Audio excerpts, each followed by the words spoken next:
Hello, I'm Alex Jones, a syndicated radio and television host based in Austin, Texas. And for many years, I've been exposing the criminal activities of the global elite, also known as the New World Order. And this collection of power-mad megalomaniacs has been using a successive string of terrorist events to usher in their corrupt world government. A world government where populations, their own documents show, will be herded into compact cities, will be issued national ID cards, and yes, even implantable microchips.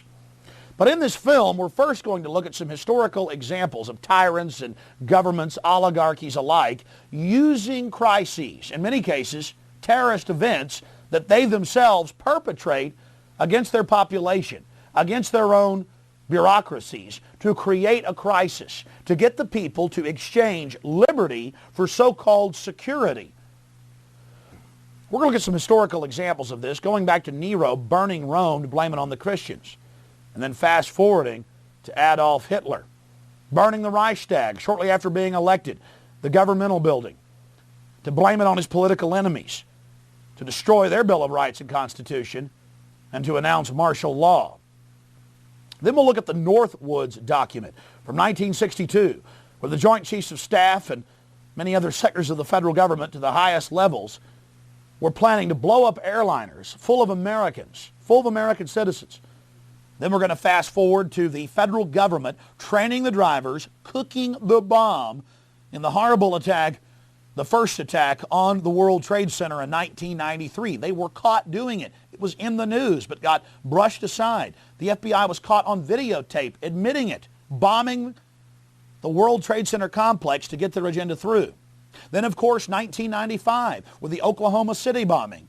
Again, staggering amounts of evidence, an absolute proven fact that the government had prior knowledge and was instrumental in engineering the attacks on the Alfred P. Murrah building in Oklahoma City. And then, of course, none of you have to be reminded of the tragic events in 2001 on September 11th. My friends, the government just didn't have prior knowledge of September 11th al-Qaeda attacks. They actually funded, trained, protected, coddled, shepherded al-Qaeda into this country, trained many of the terrorists at the Pensacola Naval Air Station, USA, threatened FBI and defense intelligence officers who tried to stop al-Qaeda, threatened them with arrest. Bush signed, now public document, W199I, 2 months before September 11th, threatening them with arrest if they tried to stop al-Qaeda. And now his approval rating went from 45% to 90+%.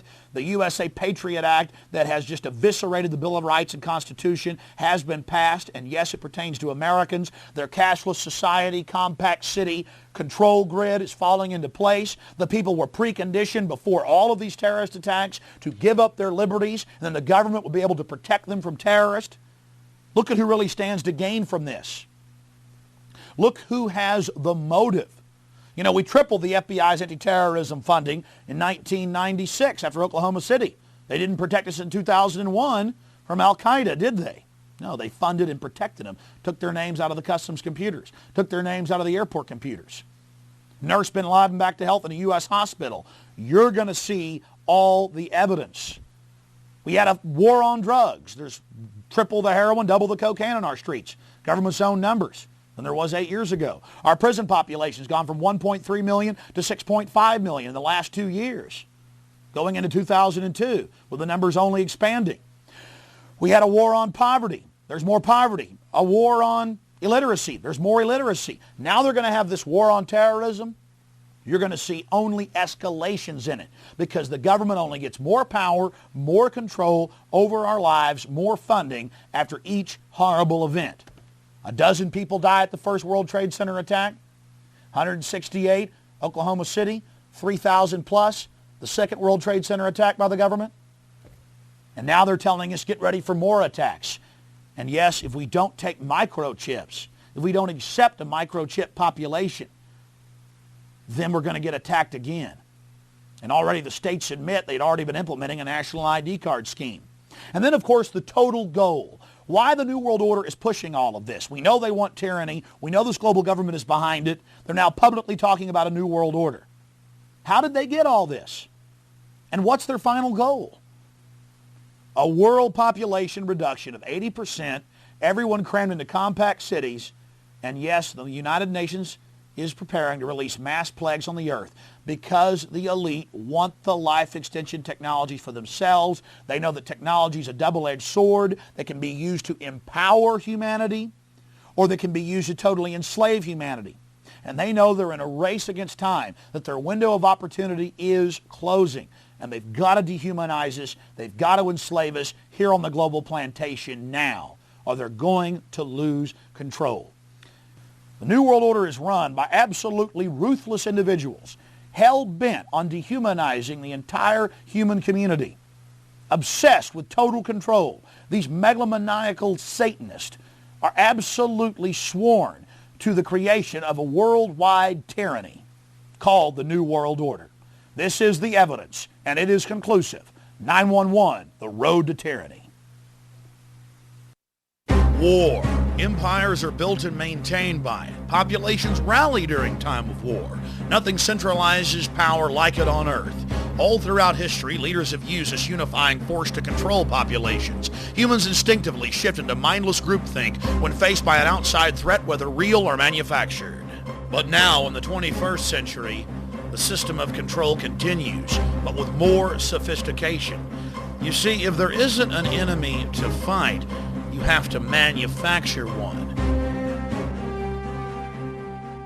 In AD 64, on the 10th of August, Nero, emperor of Rome, set the city ablaze while he fiddled. You see, he had a problem. The Christians were getting too popular. Of course, after he torched Rome, the people were more than happy to rip them limb from limb in the arena. The persecution of the Christians is only one of many ancient examples of governments persecuting populations after creating crises. On February 15, 1898, treason was committed by William McKinley's Navy when they blew up their own ship in Havana Harbor to create a pretext for war with the Spanish government. Adolf Hitler had already been elected president, but he wanted to abolish the chancellery and make himself Fuhrer. And to do that, he had to create enough of a crisis to create massive levels of fear in the population so that they would willingly lay down their republic and give it into the hands of this monster. On the night of February 27, 1933, Adolf Hitler's stormtroopers, historical documents now conclusively show from Nazi archives, burned the Reichstag government building to the ground. A wave of arrests then took place across the Reich as the Fuhrer told the people, yes, I will protect you. You will have a utopia world. Everything will be given to you by the state as long as you offer total fealty and support of your Fuhrer. The people bought the utopia and were totally enslaved.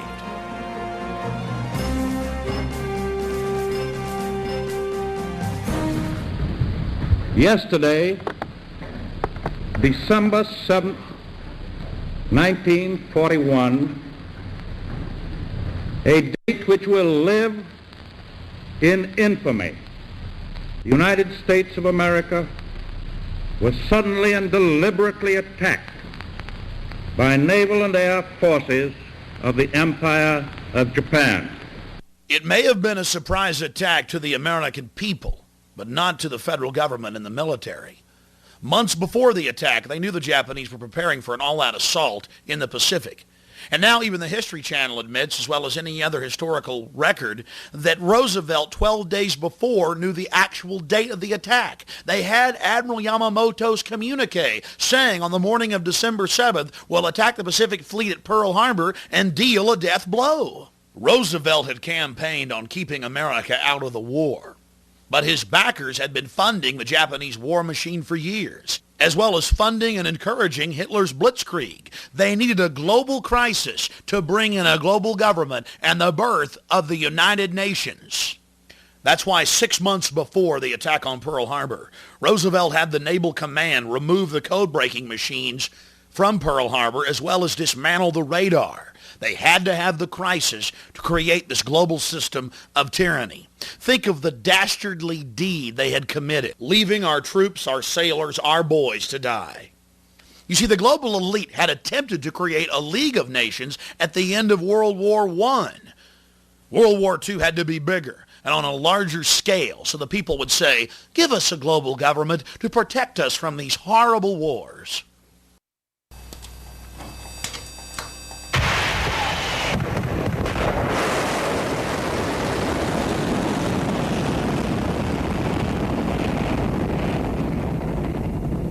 Good evening, my fellow citizens. This government, as promised, has maintained the closest surveillance of the Soviet military buildup on the island of Cuba. Within the past week, unmistakable evidence has established the fact that a series of offensive missile sites is now in preparation on that imprisoned island. The purpose of these bases can be none other than to provide a nuclear strike capability against the Western Hemisphere. In the early 1960s, the federal government needed an excuse, a pretext to invade Cuba. Seldom do we see examples as sterling as the Northwoods document, where the federal government actually put the plan to paper. It was actually carried in published media reports in ABC News and, of course, the Baltimore Sun. The federal government proposed blowing up airliners full of Americans, saying that casualty lists in U.S. newspapers would cause a helpful wave of indignation. The mad general, the architect of this plan, was General L.L. Lemonster, Chairman, Joint Chiefs of Staff. He got approval for his Faustian plan all the way up to the Secretary of Defense. President Kennedy was not amused. In the plan, they elaborated on how they could bomb Washington, D.C. and blame it on Cuba. Attack Marines at Guantanamo Bay using U.S. Army soldiers dressed up as Cubans. Or, they said, just like the sinking of the Maine to get into the Spanish-American War, we could blow up a ship again. Here they are admitting the problem reaction solution system and how effective it is to motivate the American people to get them behind a war, a nuclear war with Cuba and the Soviet Union. And you didn't believe that the government was capable of hijacking its own aircraft and killing its own citizens. President Kennedy had always been a servant of the elite, but he was so shocked by the Northwoods document that he signed Executive Order 11110 shortly before his death, announcing that he would abolish the Federal Reserve System. He also began to pull us out of Vietnam and signed an order to abolish the CIA. It was at that point that he was assassinated. You see, he had decided to be a leader of the people, to defend their interest, and the New World Order couldn't allow that to happen.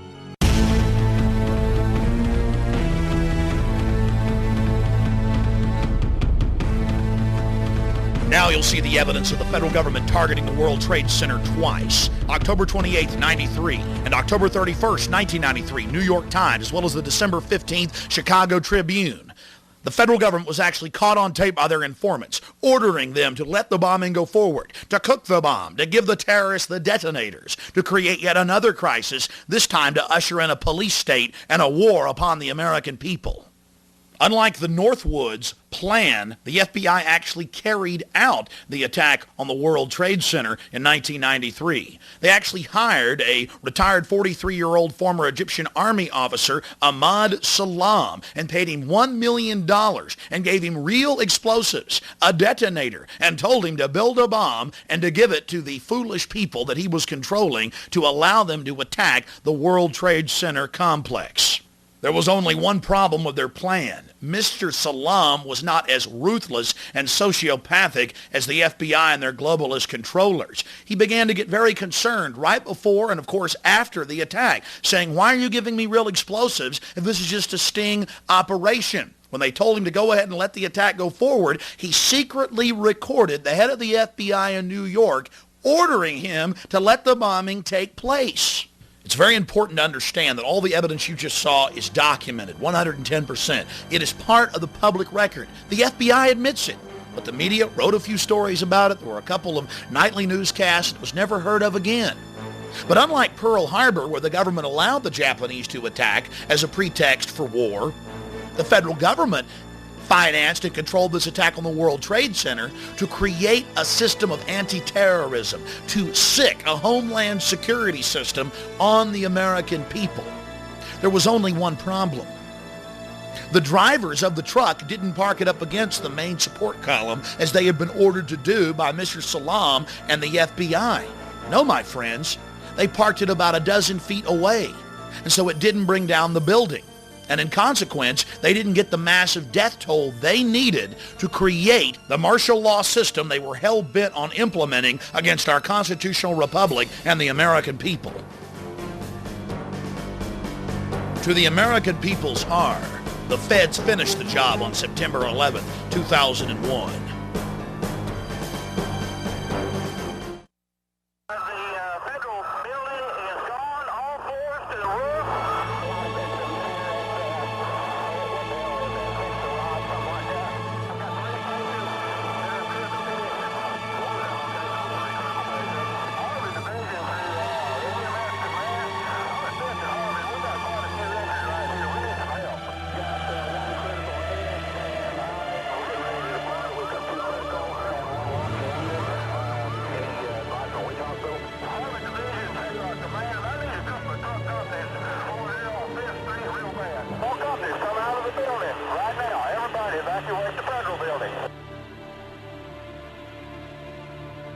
April 19th, 1995, in downtown Oklahoma City, multiple bombs ripped through the Alfred P. Murrah Federal Building.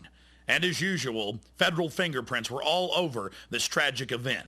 Then President Bill Clinton, taking his orders from on high from the New World Order chieftains, needed a crisis to get his gun control agenda through, as well as his plans for a socialized America. Taking a page out of the Strong Men's Handbook, Bill Clinton knew that a crisis of this magnitude, endless images of mangled children, would pull on the heartstrings of the American people, and they would beg for the Anti-Terrorism Effective Death Penalty Act that he had failed to pass just a year before. The bill absolutely eviscerated massive sections of the Constitution and the Bill of Rights. We've been investigating this tragedy for over 6 years. The amount of evidence is staggering. Let's just hit some of the key points. Now let's get into it. Station that one explosion caused, because here's now what we are starting to learn about the succession, or what someone obviously hoped would be a succession of explosions. The first bomb that was in the federal building did go off. It did the damage that you see right there. The second explosive was found and diffused. The third explosive that was found, and they are working on right now as we speak, I understand, both the second and third explosives, if you can imagine this, were larger than the first.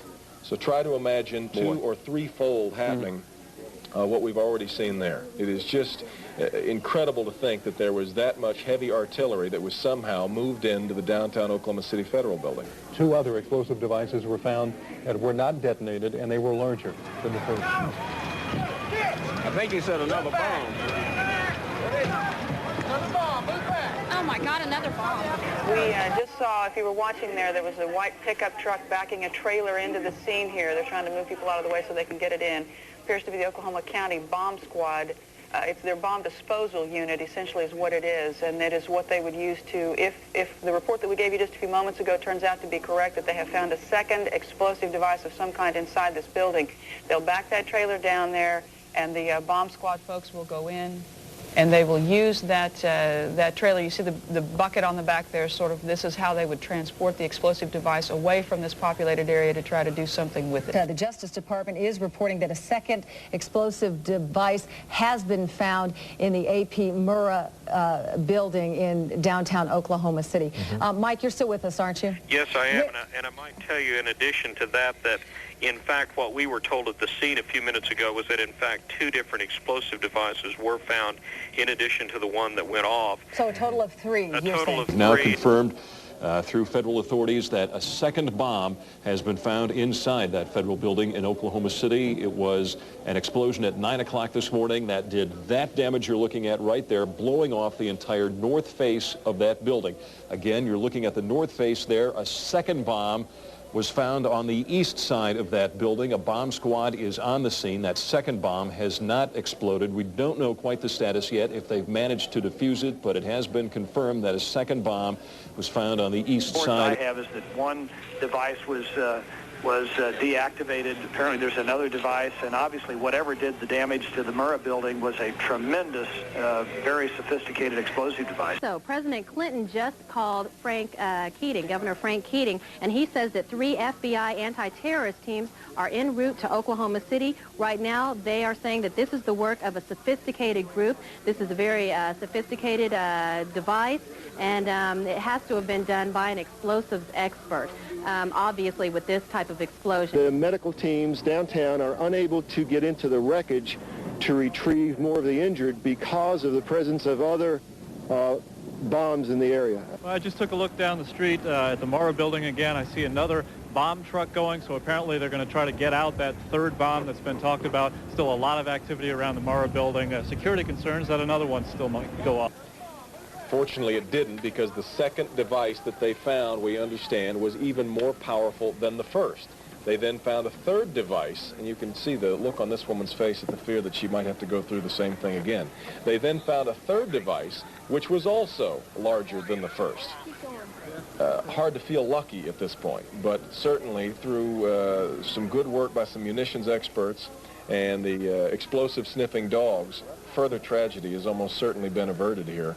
But it was a great stroke of luck that we actually have got diffused bombs. It's through the bomb material that we will be able to track down who committed this atrocity. It would have been an incredible help to have been able to get a hold of those unexploded bombs. Unfortunately, the BATF, according to police and firefighter testimony, were inside removing them and spiriting them away because they had to keep their story straight that there was only one bomb, a truck bomb. Out of hundreds of people we interviewed, we couldn't find a single person who said they'd heard only one explosion. But, you know, Did you live here, Charles, at the time of the bomb? I live here. I work right here in this building. I was at work. I was at work. Did you feel it? Yeah, I thought this building was blowing up. How many blasts did you feel? 2. And how far apart were they? Oh, probably about boom, and then it's boom. It's a historical fact, part of the public record, that there were multiple devices inside the Oklahoma City building, and that there were at least 2 explosions. The emergency radio transmission transcripts show clearly that the police and firefighters were on the record witnessing the BATF removing unexploded devices. But you see, we have the actual scientific fact. We have the University of Oklahoma's own seismograph reports, as well as the U.S. Geological Survey reports. 2 different scientific institutions showing multiple explosions. But you see, McVeigh would have had to have had accomplices, and that didn't fit in to the federal story, especially if the reality showed that it had to be somebody who had access to a federal building for long extended periods of time. General Benton K. Parton is the former head of Air Force Weapons Development and had over 30-plus years running the Air Force Weapons Development Program. He has multiple engineering degrees. General Parton was amazed by press reports claiming the building had been blown in and that a truck bomb could cause that damage, when even basic understanding of explosive signatures shows that the building was blown not from the outside in, but from the inside out. Within days of the blast, General Benton K. Parton was on the scene, but of course he was barred access. But from video as well as photographs of the columns, it was obvious to any trained eye that the columns had been blown off by shape charges. In a detailed report, the former head of Air Force Weapons Development laid out the physics, the mathematics. It was a physical impossibility for a truck bomb, even made of military-grade explosives, couldn't even begin to approach the damage that was brought against the Oklahoma City Federal Building. Now the seismographs come in. You see, the seismographs first registered one distinct explosion and then a group of explosions so close to each other that they couldn't be separated. You see, the feds had to have a diversionary blast. They had to be able to tell the world that it was that lone nut McVeigh out front. You see, they needed McVeigh's truck bomb outside so they could cover the fact that there was actually explosives inside the structure. And if you look at the actual crater that was there, it was so small it could hardly be measured. But later in media reports, it got bigger and bigger and bigger. Another key piece of evidence that General Parton raises is that a single bomb explosion cannot account for the failure of column B, which was further from the truck bomb than columns B4 and B5, which did not fail. He concludes that the asymmetrical nature of the damage to the Murrah building is one indication of demolition charges were being used in the bombing. In modern history, literally thousands of structures of every type and design have been destroyed commercially to make way for new structures. But that didn't matter to the BATF, the federal government, and the media.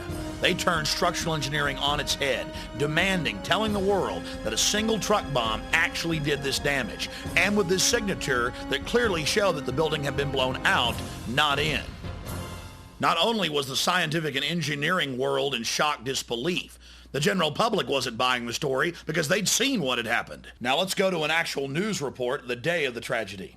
Some of the floors have just crashed together. I mean, there are some points where you just literally can't get in at all. And then from Chopper 4, at some particular points, we could see all the way through the building. That's the force of the explosion. It just blew out all the walls and everything inside. Blew out all the walls, blew out all the walls, blew out all the walls. Outraged by the federal cover-up, leaders from across Oklahoma, led by State Representative Charles Key, banded together to put together the final report, 550 pages detailing this criminal federal operation. Now let's look at the cowardice of the BATF. You see, they got a warning, but they didn't pass it on to the children in the daycare center. What he told him is that he thought that they had received a tip that morning of the bomb. Yet another witness, a rescue worker, says after she talked with an agent at the bombing scene, she also suspected the ATF was warned and agents stayed away from their office that morning. I asked him if his office was in the building, and he said yes, and I asked if there were any ATF agents that were still in the building, and he said no, we weren't here. Witness number one approached an ATF agent nearby. He claims he asked the agent what had happened, and witness number one says this is what the agent told him. He started getting a little bit nervous. He tried reaching somebody on a two-way radio. Couldn't get anybody, and I told him I wanted an answer right then. He said they were in debriefing. None of the agents had been in there. They had been tipped by their pagers not to come into work that day. Plain as day out of his mouth. They were tipped. Why wasn't anybody else? There was a lot of people, good people, died down there. And if they knew, they should have let everybody else know. Oklahoma City paramedic Tiffany Bible, who heroically responded just minutes after the blast on April 19, 1995, swore in an affidavit that when she arrived, the BATF was in full mop gear, bomb gear that takes at least 30 minutes to put on. When she asked them, oh my goodness, were you guys hurt inside the blast? They said, no, we got tipped off by our pagers not to come in today. Agents forewarned about a bomb in Oklahoma City. Did they know the Murrah building was a target? The ATF says no, absolutely not. But tonight in a story you'll see only on the news channel, you're about to hear otherwise from people who were at the Murrah building that morning. We're asking simple questions and we can't get any answers, so it makes us that much more curious, you know. Where the hell were they? The news channel did ask for a private meeting with ATF officials to discuss the credibility of these witness reports, but the ATF refused, saying they had no more to say on the subject. Lee Harvey Oswald acted alone, and so did Timothy McVeigh in Oklahoma City. So we're meant to believe. But hundreds of eyewitnesses reported seeing Middle Eastern men crawling all over this operation. Let's look at John Doe number 2. Because I sat there and I seen McVeigh was with another person. Do you have any doubt in your mind that there was a passenger in the Ryder truck? That's even more. I have no doubt there was definitely a second person, no matter what. There was 2 people in this vehicle. John Doe number 2, and there was a $2 million price put on his head, and now they're saying there's no John Doe number 2. And our witnesses picked out of photo lineups. The news channel shared the information and surveillance tapes of this man with the FBI. They've had some of that material long before our reports went on the air. In the building, and I looked out the window, and I seen the Ryder's truck, and I seen a man get out of the Ryder's truck. She was just 10 feet away from the man depicted in this sketch when he stepped out of the Ryder truck. He was olive complexion, and he had black curly hair. He was wearing the baseball cap, but his curls were sticking out of his head. He was short in the back, but you could still see the curls in his hair. He was not American. He was foreign. You can tell by his skin, his face, the way his face was. We asked FBI Dan Vogel if John Doe number 2 is still part of the investigation. Does he exist? The answer, yes. The FBI is still trying to locate and identify John Doe number 2. The man in our reports is Iraqi. Today, the FBI says they are not pursuing a Middle Eastern connection. This doesn't mean it has been ruled out. That could change tomorrow. State, local, and federal police around the country actually detained dozens of Middle Eastern men trying to exit the country. Former Iraqi Republican Guard officers like Al Husseini Hussein. Despite all this evidence, the Clinton Justice Department said, release them. We don't want to talk to them. There is no Middle Eastern connection. In the making of this documentary film, our team has interviewed scores of former FBI agents, current FBI agents, police officers, detectives who were on the scene and who worked the case. They arrested members of the Iraqi Republican Guard while trying to flee the United States. They would open up their bags and find blue jogging suits, bomb-making materials. They would try to hold them, try to charge them. They could have convicted them in front of a jury, according to my sources. But Bill Clinton demanded their release. Later, I interviewed David Shippers, the man that impeached Bill Clinton, that brought down the mob in Chicago. And David Shippers stated that the Oklahoma City bombing team was the same people involved in the World Trade Center attack on September 11th. And guess what? Al Husseini Hussein was actually working in the Boston airport. It's amazing. Now we see the grand plan of the feds. These people are actually working for them. All the evidence shows. And the details are chilling. We'll also focus on surveillance cameras that caught the bombing on tape, and maybe the men behind the bombing. The news channel has new information tonight that there's a chance surveillance tapes could be the smoking gun evidence. Now, we asked candid questions in a rare face-to-face meeting with ATF officials close to the investigation.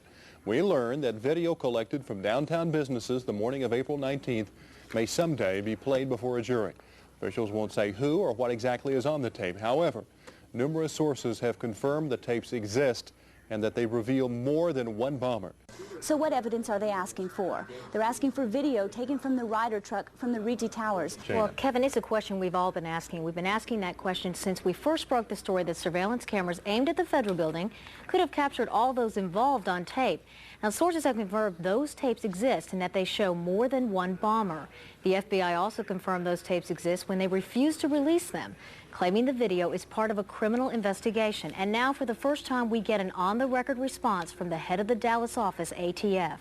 We learned that videotape could be unveiled as part of the prosecution's case.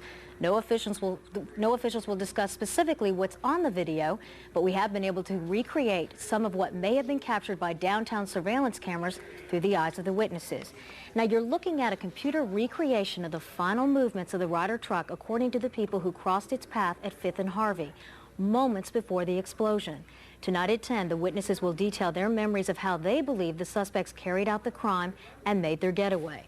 Now, all these accounts share a common and unsettling similarity.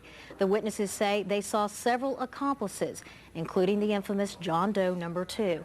ATF officials tell us the elusive John Doe is still part of this case, but will not comment any further. However, they did tell us that there's a lot about this case we don't know yet, information you can't find in the indictments against Timothy McVeigh, Terry Nichols, and Michael Fortier. It was just hours after the bombing when the news channel first told you about the possibility that surveillance cameras may have captured the explosion and the killers on tape. Our sources and sources for the LA Times describe what's actually on those tapes. The information shows some huge surprises, the biggest that it may have been John Doe number 2, not Timothy McVeigh, who detonated the bomb. Brad Edwards has the latest on the investigation in this exclusive News Channel report. Our new information comes directly from a source that has seen parts of those surveillance tapes. It also comes from reports now in the Los Angeles Times. But perhaps the biggest surprise is contained in the news channel's own information.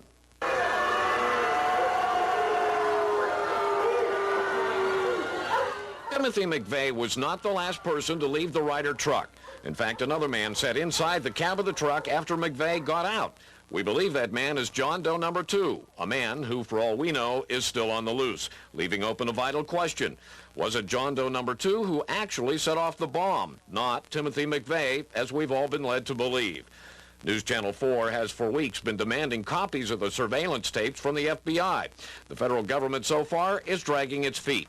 But many people in the investigation have seen the tapes, and now so has a source willing to describe to the news channel what the tapes show.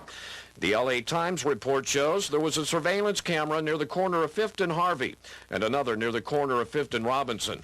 Federal investigators recreated the time sequence leading up to the bombing by matching the video and still photos from the surveillance cameras.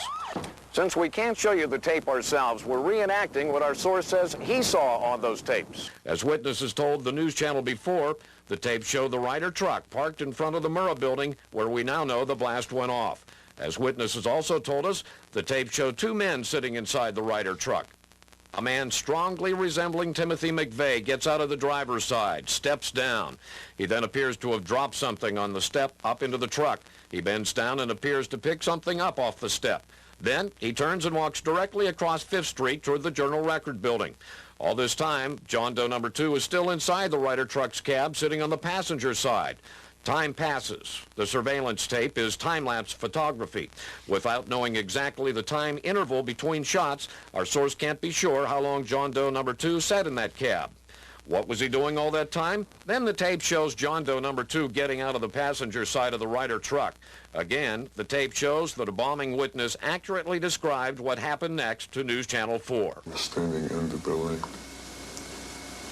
and I looked out the window, and I seen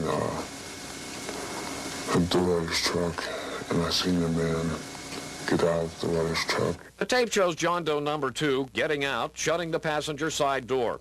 He steps toward the front of the truck and is momentarily out of the frame of the surveillance camera. But shortly, he appears back in frame, walking toward the rear of the truck, still on the sidewalk in front of the Murrah building. Again, he turns east toward the front of the truck, looking toward the street.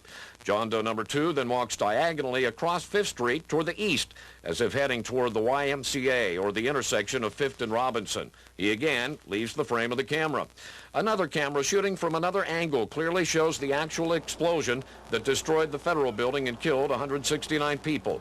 So what does the mysterious John Doe number 2 look like in the tapes? The man who stayed inside the Ryder truck, possibly triggering the bomb?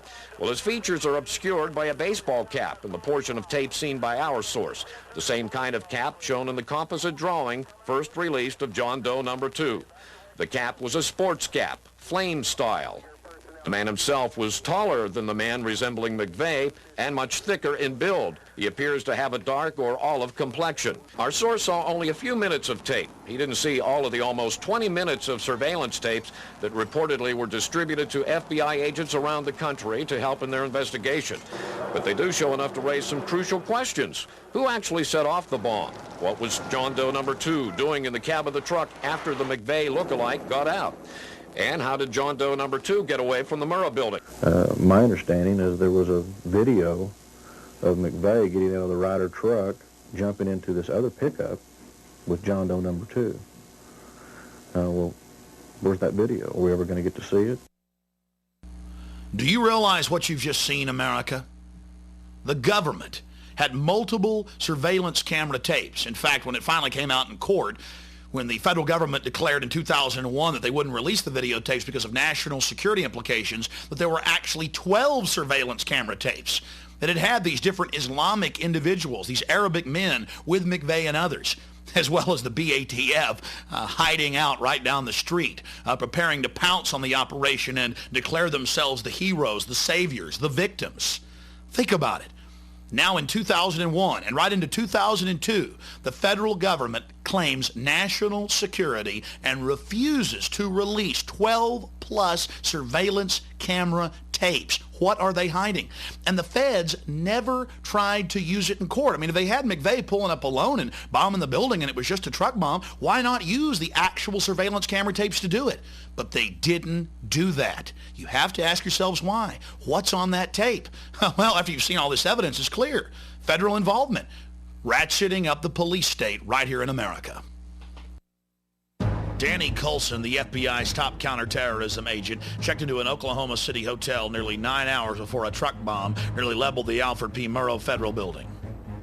The Embassy Suites Hotel receipt of Danny Coulson, the director of the FBI's Terrorist Task Force and founding commander of the Bureau's hostage rescue team, was dated April 19, 1995, with a check-in time of 0:20.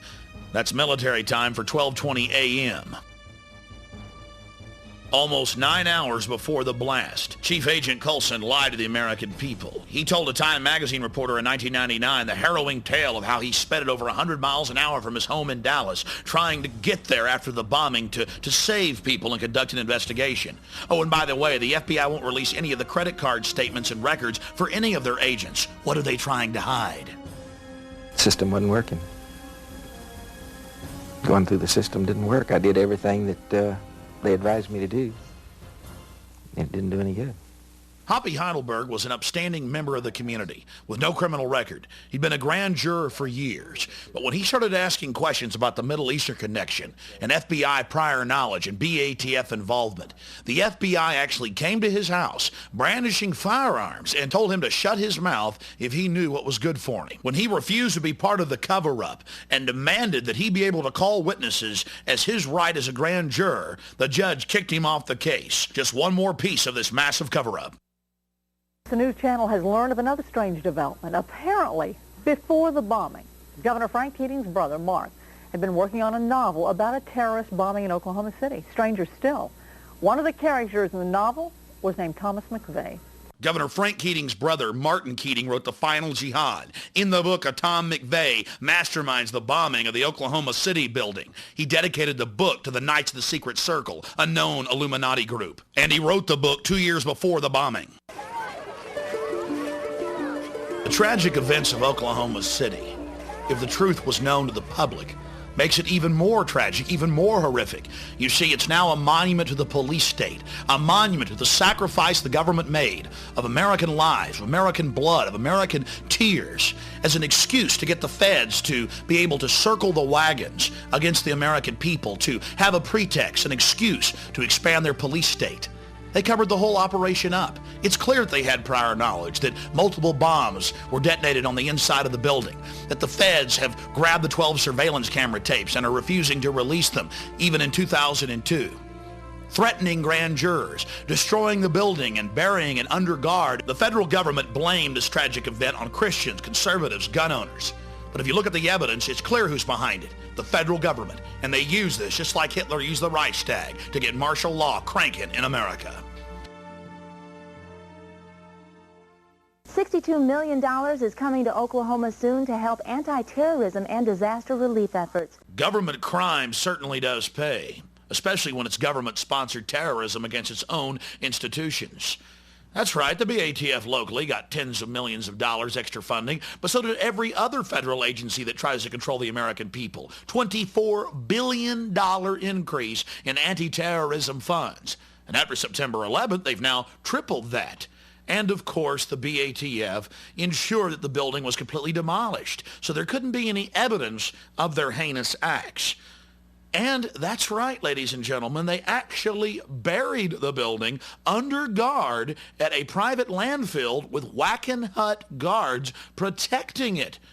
From A to Z, federal fingerprints all over it, and doing everything they can to suppress the truth. For Bill Clinton, the servant of the New World Order, whose approval rating exploded after the attack, and his attack dog, the Butcher of Waco, Reno. She was very happy to blame it on Christians and conservatives and gun owners. It was her excuse to expand federal control over local police and to merge the military with the police in new giant anti-terrorism training camps where the military and the police prepare for mass gun confiscation and extermination of the American people. Evidence of that's coming up later.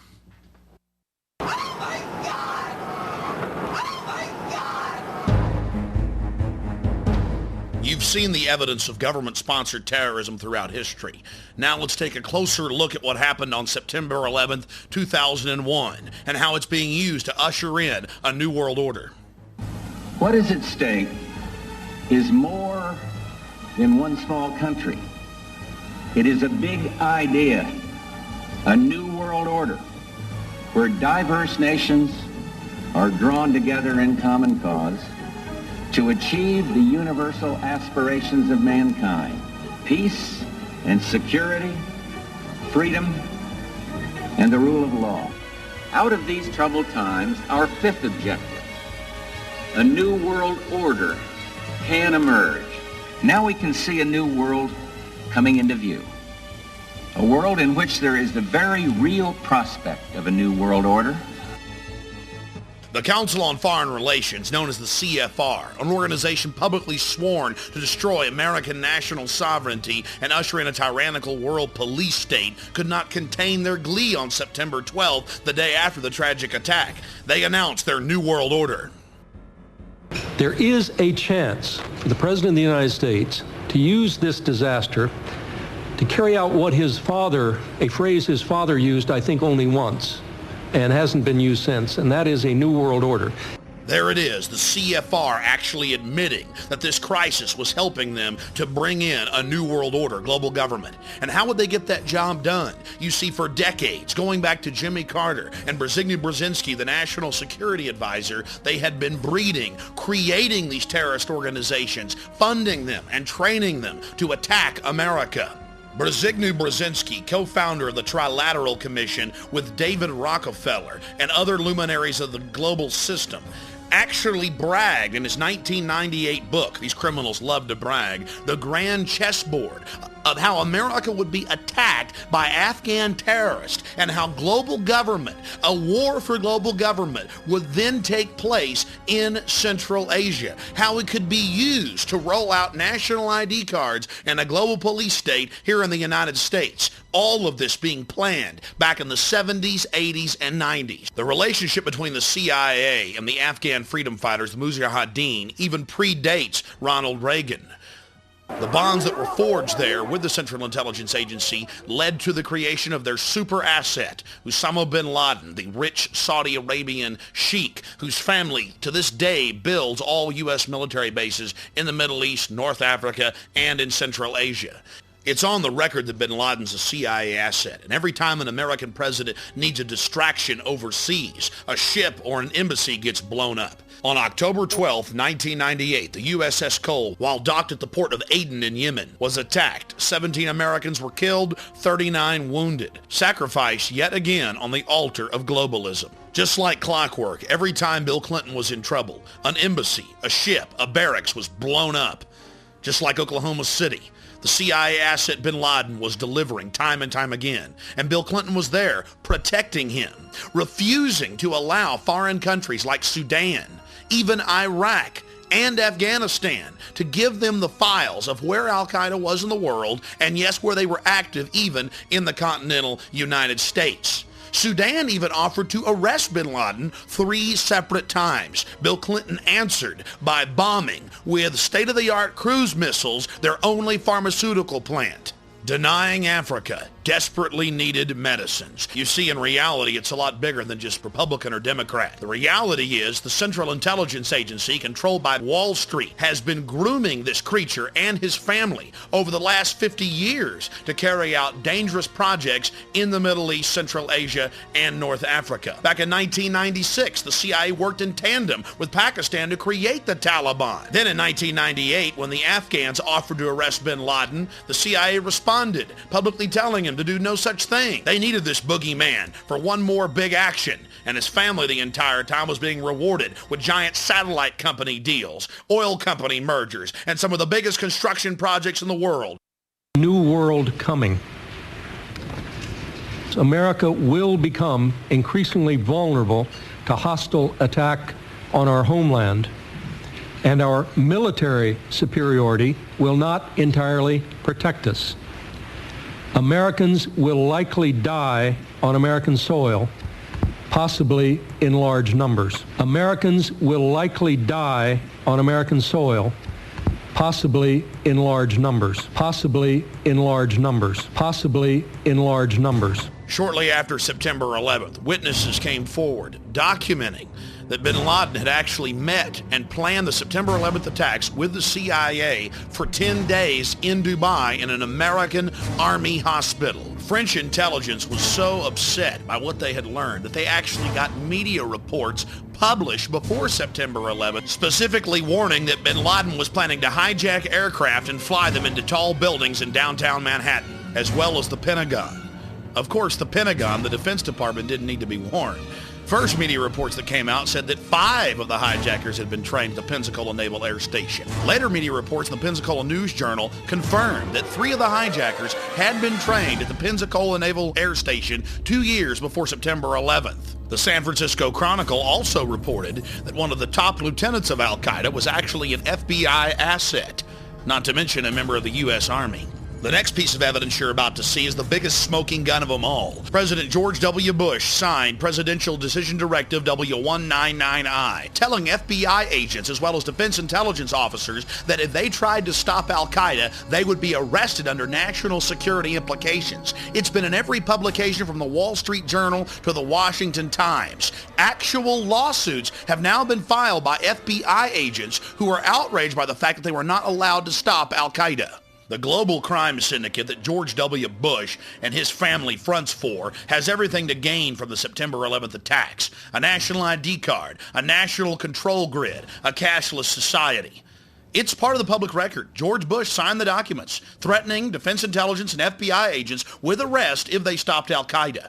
This is the most absolutely treasonous, treacherous thing he could possibly do. George Bush is a mass murderer. Before the Bush administration shut him down, CNN's American Morning with Paula Zahn actually reported that FBI Deputy Director John O'Neill resigned because he felt the U.S. administration was obstructing the FBI and their attempt to stop Al-Qaeda. They went on to report that Bush signed W199I, restricting the investigation. Again, this is high treason, absolute fact. George Bush signed this public document. BBC has a copy of it, and George Bush is an intimate partner with bin Laden, a traitor to America. Months before September 11, 2001, Indian as well as Pakistani diplomats had gone public with the fact that U.S. Special Forces were massing in Tajikistan, preparing for a full-scale invasion of Afghanistan. So the U.S. government was massing troops outside Afghanistan, publicly getting ready for an invasion right before September 11th. Another smoking gun, another red flag. We already talked about the Deputy FBI Director, John O'Neill, quitting because George Bush signed an order not allowing him to stop Al-Qaeda. You're probably wondering, why doesn't he go public now? Well, there's a problem. Mr. O'Neill is dead. His new job was working as the head of security for the World Trade Center complex, and he died in the collapse of September 11th, his first day on the job. The Bush and bin Laden family connection goes back over half a century. And by the 1970s, George Bush Jr. as well as Osama bin Laden and his big brother were already vacationing together, owning airports as well as oil companies together. Even before September 11th, the Wall Street Journal had called for the Bush family to end their relationship with the bin Ladens. Then, of course, there's the Carlyle Group, the biggest defense contractor on the planet. And guess who the majority owners are? The Bush family and the bin Ladens. They could profit in the hundreds of billions off of this new war. power. Now you begin to understand what's fueling these criminal activities. Money and power. Dozens of respected publications have asked a simple question. What brought those buildings down? Especially Building 7 that wasn't even hit by an aircraft. Lou Caccioli, a 51-year-old firefighter in New York who was trapped inside the building, reported that multiple bombs were going off all around him. There are other eyewitnesses, former military munitions experts and police officers, as well as structural engineers. The oldest firefighting magazine in the country was absolutely outraged, demanding a real investigation. According to their evidence, there's no way that aircraft could have brought down those buildings. And don't forget Building 7. Nothing hit Building 7, but still it collapsed in a symmetrical fashion. The September 12, 2001 San Francisco Chronicle reported that Mayor Willie Brown was warned by the federal government not to fly on September 11th. He was warned the evening before.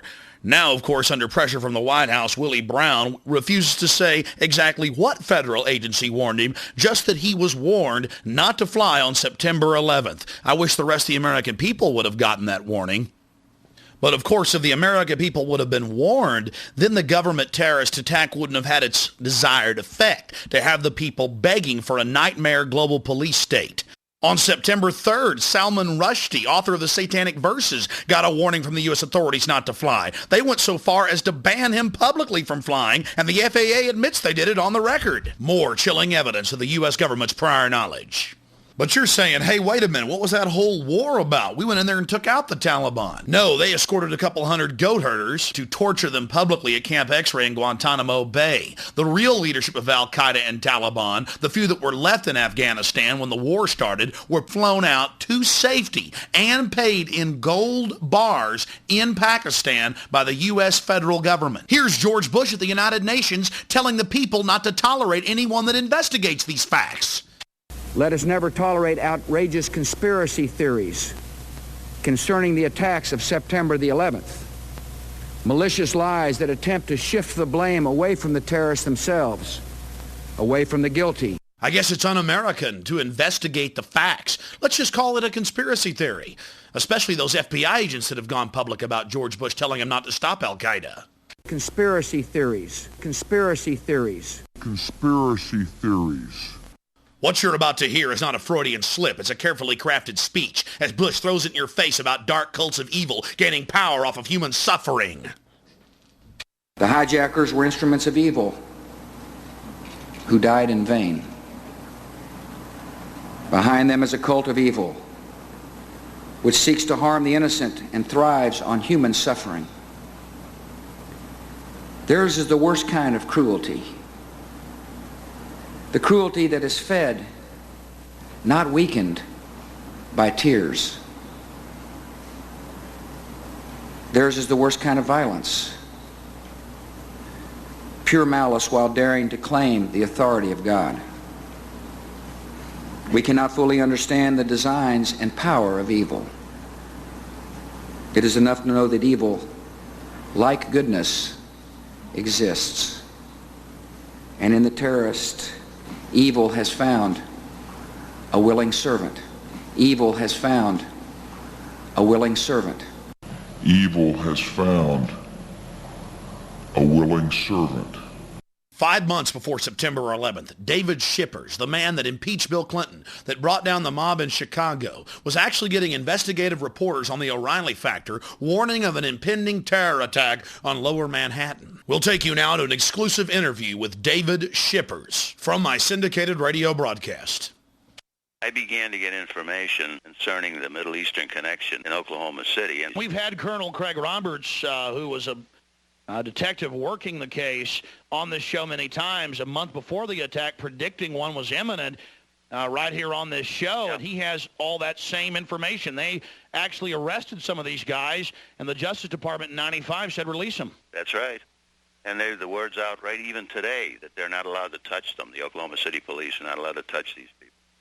And again, from what I'm understanding, they're up to something again in Oklahoma City. I don't know what it is or what their target is.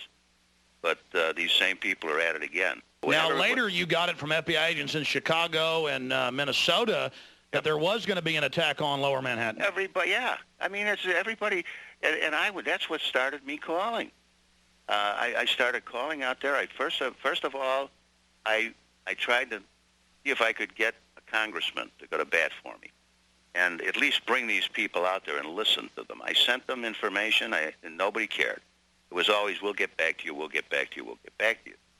Then I reached out and tried to get to the Attorney General when finally we got an Attorney General in there that I would be willing to talk to.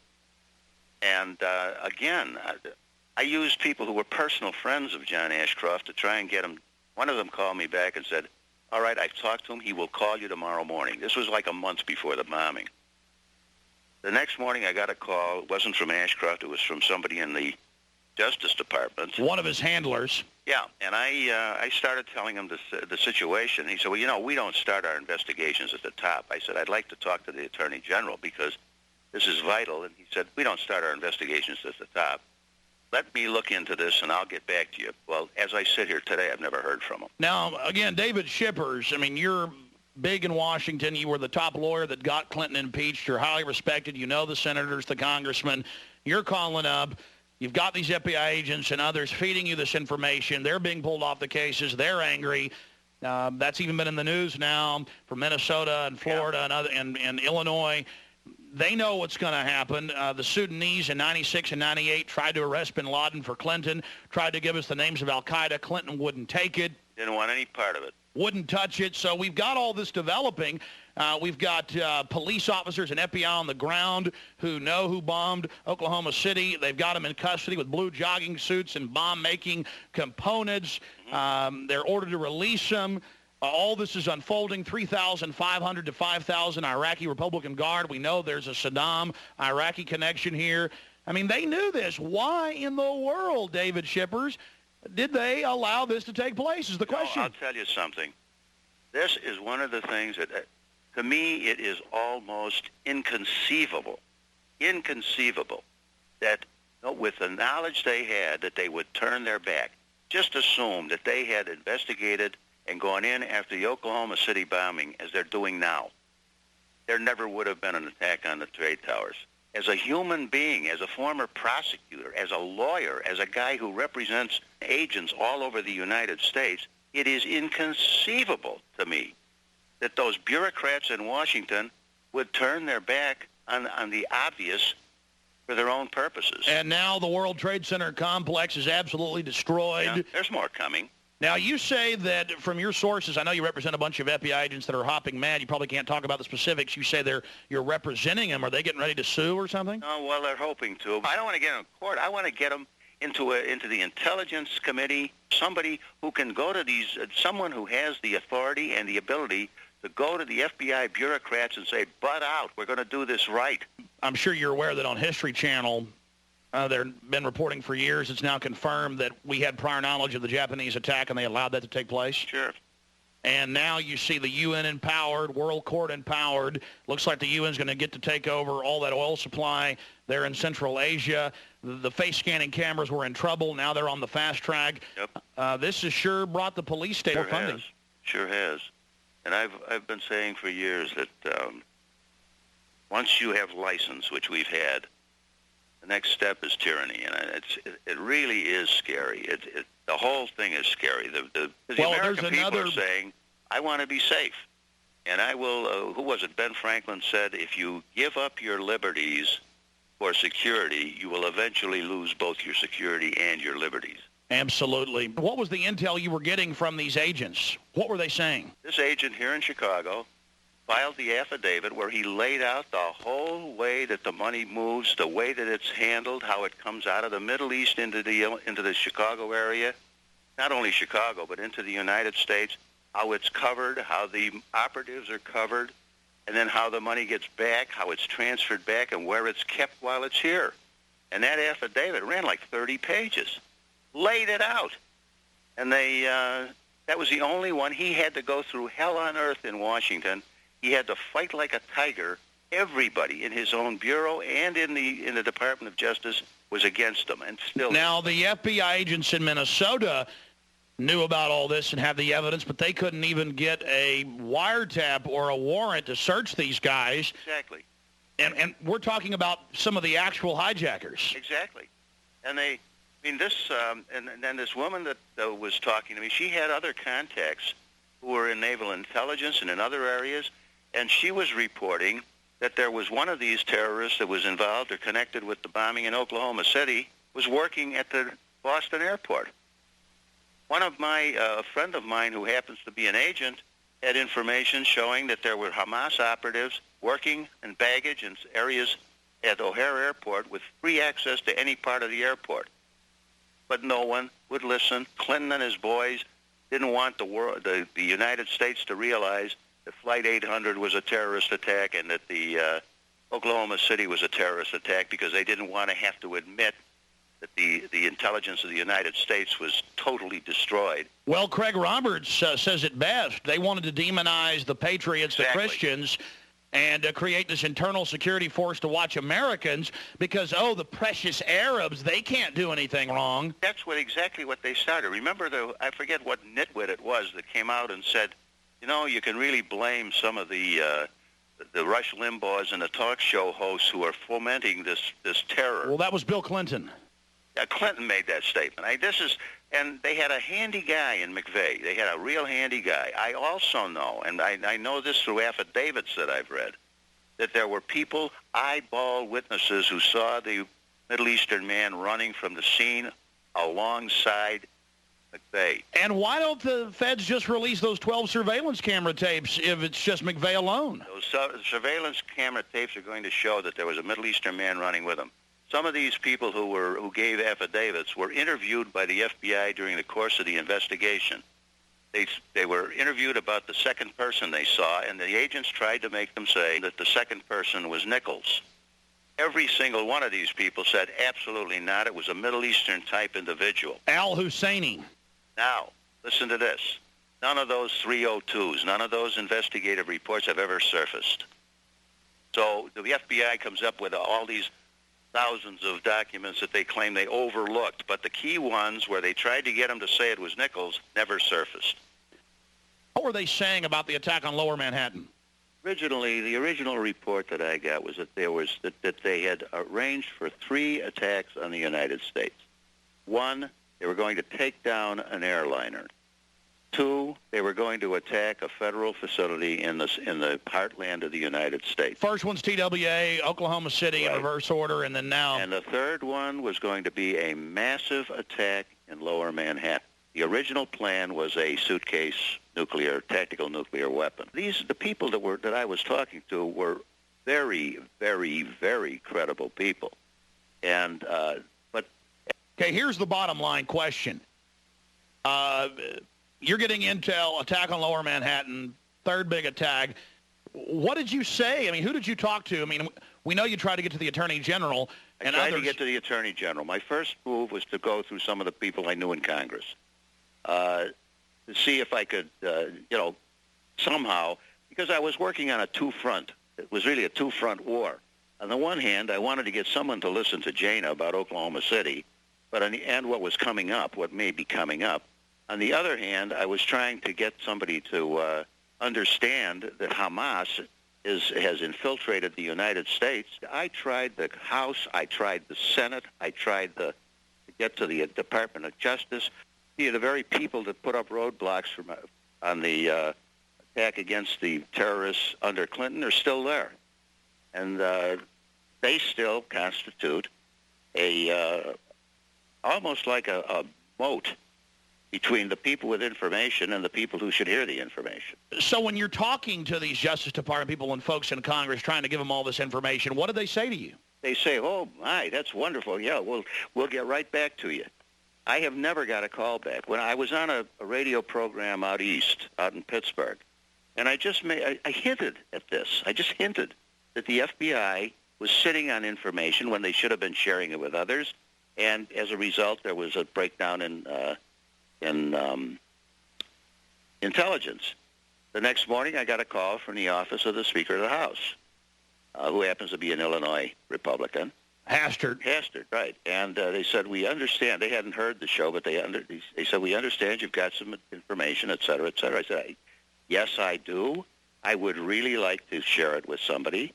I have at least 2 and maybe 3 witnesses that should be subpoenaed to come out there and testify in executive session and tell you what I was talking about. Okay, we'll get back to you. That never heard again. A couple of days later, I got a call from the Senate Intelligence Committee. We hear that you've got information, et cetera, et cetera. Yes, I have information, and I'd be perfectly willing to bring it out to you, or I'd be perfectly willing to have my witnesses go in there and testify, but they have to be subpoenaed. Okay, we'll get back to you. That was last week. I still haven't heard a word. I talk to people like you who are in the media, people who are really well aware of what's going on, and they cannot believe that this can happen. Strangely enough, the one people that I haven't heard from is the FBI intelligence people. Of course, if I did hear from them, I wouldn't talk to them anyhow, because they're totally incompetent. They got their funding tripled after the first... Boy, that's great. They can all get a raise, and they can all sit around and tell everybody that their informants tell them this and informants tell them that. I'm still trying, and I'm still trying to get somebody to listen to me out there and listen to my witnesses, and to at least take the material. Dana Davis had the same stuff she showed me. She walked into the FBI in Oklahoma City shortly after the bombing and said, here, I have all this material. It may be of some assistance to you. And they said, we don't want it. They refused to even take it. Just like Sudan trying to give us the names of al-Qaeda and arrest bin Laden. Exactly. And they said, we don't want to do that. Well, then I think you're an investigator. You're a prosecutor, Mr. Shippers. You prosecuted the President of the United States, successfully got the indictment, but not... prosecuted the outfit here in Chicago for 5 years. So, you can see the motive. I see more intelligence funding. I see the cashless society with the biometrics. I see an expanded UN. I see NATO planes patrolling our skies. Right. UN General McKenzie on Nightline the 19th, the week after the attack, 8 days after the attack, saying we need UN troops on our borders. I see global government being empowered and a takeover of the Middle East and Central Asia by the West. I mean, I see great dividends for them by allowing this to happen.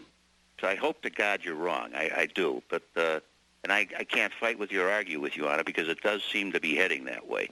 For trying to protect their country, the heroes get crucified. The heroes get crucified, and the bureaucrats sit out there and tell each other what a great job they're doing until another city blows up. And then they say we need more tools. They have all the tools in the world.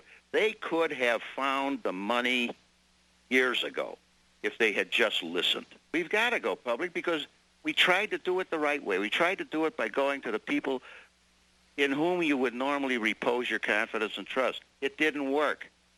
Nobody cares. Well, we know this. The bureaucrats are going to get even more funding now. You want more evidence of prior knowledge? The October 24th, 2001 Associated Press reported that Ari Fleischner in a White House press briefing admitted that George Bush and much of his cabinet were already on Cipro on September 11th, 3.5 weeks before the first traces of it popped up in Boca Raton, Florida. This is a whole nother section. We can make a whole other film on it, but it was actually proven that the anthrax was sent from Fort Detrick, Maryland, a U.S. weapons lab, again to create fear. Another smoking gun. It never ends. I know the information in this documentary film is extremely painful, but the facts are the facts. Bush signed a document blocking the FBI and Defense Intelligence from stopping al-Qaeda. They're actually suing him over it now. And realize that it's Democrats as well. The New World Order controls things at the top, and if we don't hold government responsible, they're going to use this terror to get more control over our lives. Now President Bush is seeking to restrict Capitol Hill probes. He had Dick Cheney call 6 separate congressional committees and threaten them, telling them not to investigate September 11th. And of course, the president has also activated the secret government. For the first time in history, FEMA command bunkers are brimming with National Security Agency personnel. And on top of it, Congress wasn't even advised. Neither the Senate leader nor the Speaker of the House were even told, despite the fact that they are in the direct line of ascension in the chain of power. Why isn't the president including elected officials in the continuity of government program? Back in 1999, there was a rising young star in Russia. He just stepped down as the head of the KGB, the new FSB, Vladimir Putin. He was Boris Yeltsin's top deputy. But how was he going to get into office when the polls showed the people didn't want him? Simple. he was caught blowing up 3 separate apartment buildings. That is, members of the FSB were, with explosives. Moscow police actually arrested them. Now in 2002, members of the FSB, the Federal Security Bureau, have gone public with the information, as well as explosives experts and Vladimir Putin's best buddy, Boris Berezovsky. They seized his media empire when he reported the facts. Again, Moscow police back in 1999 actually caught members of the FSB planning the bombs in a 4th building to create fear throughout the population. Now other top government officials have gone public, saying that they knew the government was actually preparing to bomb buildings in 1999 as a pretext for control. And now they're actually seizing the videotape that proves it when Russian journalists as well as Russian politicians try to bring the film back into the country. So, carrying one of them terrorist manuals, are we? It's Ashcroft standing over Uncle Sam reading a book that says the Bill of Rights. Sounds like a joke, doesn't it? You're about to see the evidence. It's actually the facts. They're teaching police that if you read the Bill of Rights, you're with the terrorist. What has America come to? We're becoming more and more Sovietized every single day, and our new gracious homeland leader is George W. Bush. It's a sick joke. Who really stands to gain from this terrorism? The evidence is clear. The forces of the New World Order. Now let's talk about terrorism. Let's talk now about terrorism and about those who see violence against innocent civilians as a legitimate means in their view to achieve their ends. This new law that I signed today will allow surveillance of all communications used by terrorists, including emails, the internet, and cell phones. The answer is yes. It's a war we have to win if we're going to protect the people of this country. I think the real issue is what do we sacrifice, what do we give up in the process? So there is going to be a continuing trade-off between security and liberty and freedom going forward in the 21st century. Security is having this discussion right now with the political leaders, and we're probably going to be asked to do some things that many people might not like because it's going to call into question some of the freedoms that we have had. Politics of terror. In the 20th and 21st century, inspection of any major terrorist event reveals that it is actually governments financing terrorist organizations to get a desired political outcome, to condition their population to accept higher levels of control. You've seen Hitler, Stalin, Mao, you've seen them all do it throughout the 20th century. And now in the 21st century, they're telling us it's going to be the century of terror and the century of a new world order.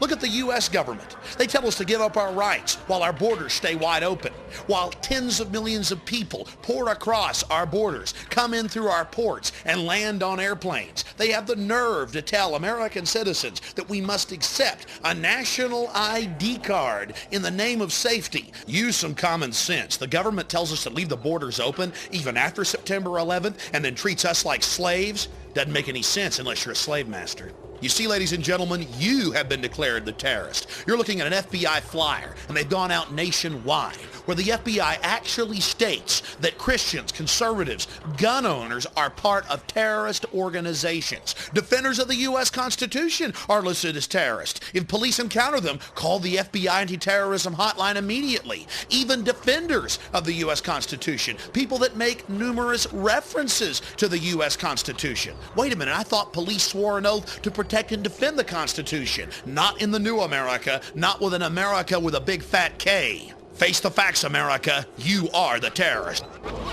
Abby Newman claims the checkpoint was unconstitutional. State police say the stop was legal and Newman took it too far when she assaulted them. You can take a look at the video from the trooper's car taken here from the website Infowars.com and judge for yourself. Notice that the media wouldn't show a full screen so no one could tell what was actually happening. We'll show you what really happened. I need to know who you are. No, you don't. Yes, ma'am, I do. I'm not speeding. I am not intoxicated. I have given you no reason to stop me, and this irritates me. And I would be very happy to go into town and talk to the supervisor. Sir, you cannot. You cannot. This is my... Step out of the vehicle. No, sir. You cannot reach into this vehicle. Sure I can. You cannot. I got to know who you are. You do not. I must know who you are before you can go down the road. I have not broken any laws. I have not accused you of breaking any laws, ma'am. You just reached in my vehicle and opened this door and are I have no idea who you are. The officer admits she's done nothing wrong, but she still must present her papers, all part of being guilty until proven innocent. I need to know who you are. Do you have a driver's You license? just proved to me you don't have probable cause because you don't know who I am. Okay, shut your ignition off for me. Pardon me? Turn your car off for me. Why do I have to do Because I'm that? asking you to turn my car off. You are violating my United States constitutional rights. Any laws that go contrary to the United States Constitution are null and void, and I do not have to submit to them. I am not intoxicated. You have already stated you don't know who I am, so therefore... That's the whole point. I don't know who you are. I've told you who I am. Okay, this is an approved checking detail site. Are you going to tell me who you are? No, sir. You're not going to tell me who you are? You have not charged me with anything. You've not told me I've done anything wrong, and I do not owe you that, sir, because I don't serve you. You serve me. Okay. Because when you take one, you take another, and before you know it, we can't go anywhere without our papers, and that's what this is. May I see your papers, please? You can't travel down this road, ma'am, unless you show me your papers, please. You've already told me that the stickers are in order. I wasn't traveling in undue speed. I've done nothing wrong, and this is absolutely wrong. Don't reach inside my vehicle. I'm going to place you under arrest for obstruction of justice. What am I obstructing, sir? Sir! Step out of the car for me. Step out of the car for me. You are physically forcing me Step out of the car. No, sir, don't you touch any of my personal belongings in this car. You're right, I've recorded this conversation. That's assault. Yes, I did. Resisting arrest. It is not assault. I'll get the car. Don't you take one single item out of my vehicle, sir. I'm not fighting you. You're under arrest for resisting arrest, obstruction of justice, and assault on a police officer. I did not assault you. Think about our priorities in America. At a warrantless Fourth Amendment violating checkpoint, they pull over a housewife with no criminal records. When she simply doesn't want to get out of her car, they grab her and charge her with assaulting them. Let's take a closer look and you can judge for yourself what this thought criminal has done. Sir! Step out of the car for me. Step out of the car for me. You are physically forcing me Step out of the car. No, sir, don't you touch any of my personal belongings in this car. You're right, I've recorded this conversation. That's assault. Yes, I did. Resisting arrest. It is not assault. I'll get the car. Don't take one thing You have the out right of to this remain vehicle. silent. Anything you say can and will be used against you in court. You have a right to speak to an attorney and have him present while you're being questioned. If you cannot afford to hire an attorney, one will be appointed to represent you without any cost to you before any questions if you desire one. Do you understand those rights as they've been read to you? Do you understand your rights as they've been read to you?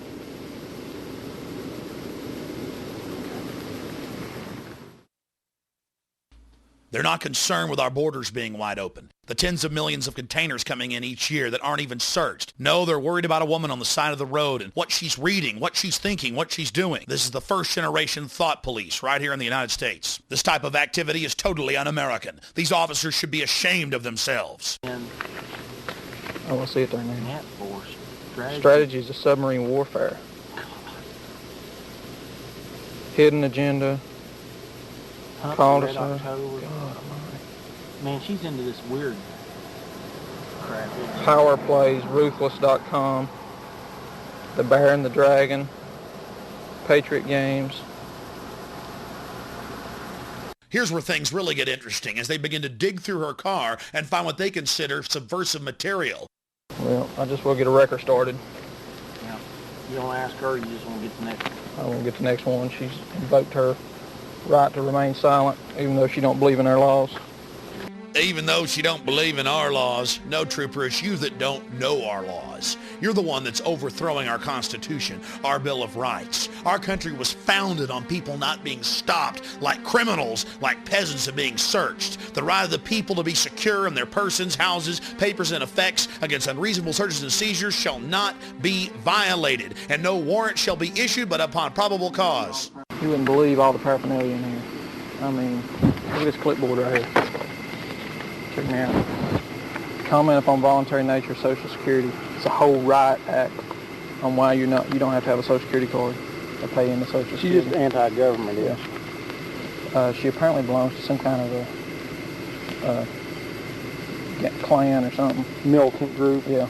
It's Dixieland Law Journal, Constitution Society.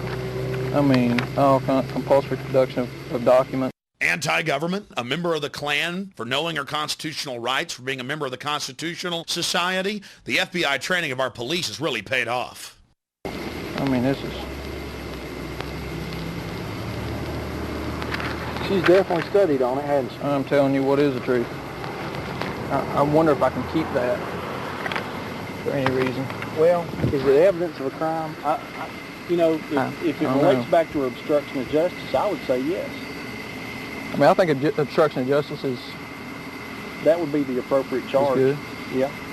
And that relates to it. That's why she did it. I mean, it may actually... She may be the one that would want to bring that to court. I don't know. I don't know either. I mean, it'd probably be fine reading, but I'm not sure if I can seize it or not. Yeah. I don't know that this is illegal. Exactly. I think she can read that all. Yeah. I think she can read it all she wants to. Now this, if they've actually outlawed that is, and I think they have.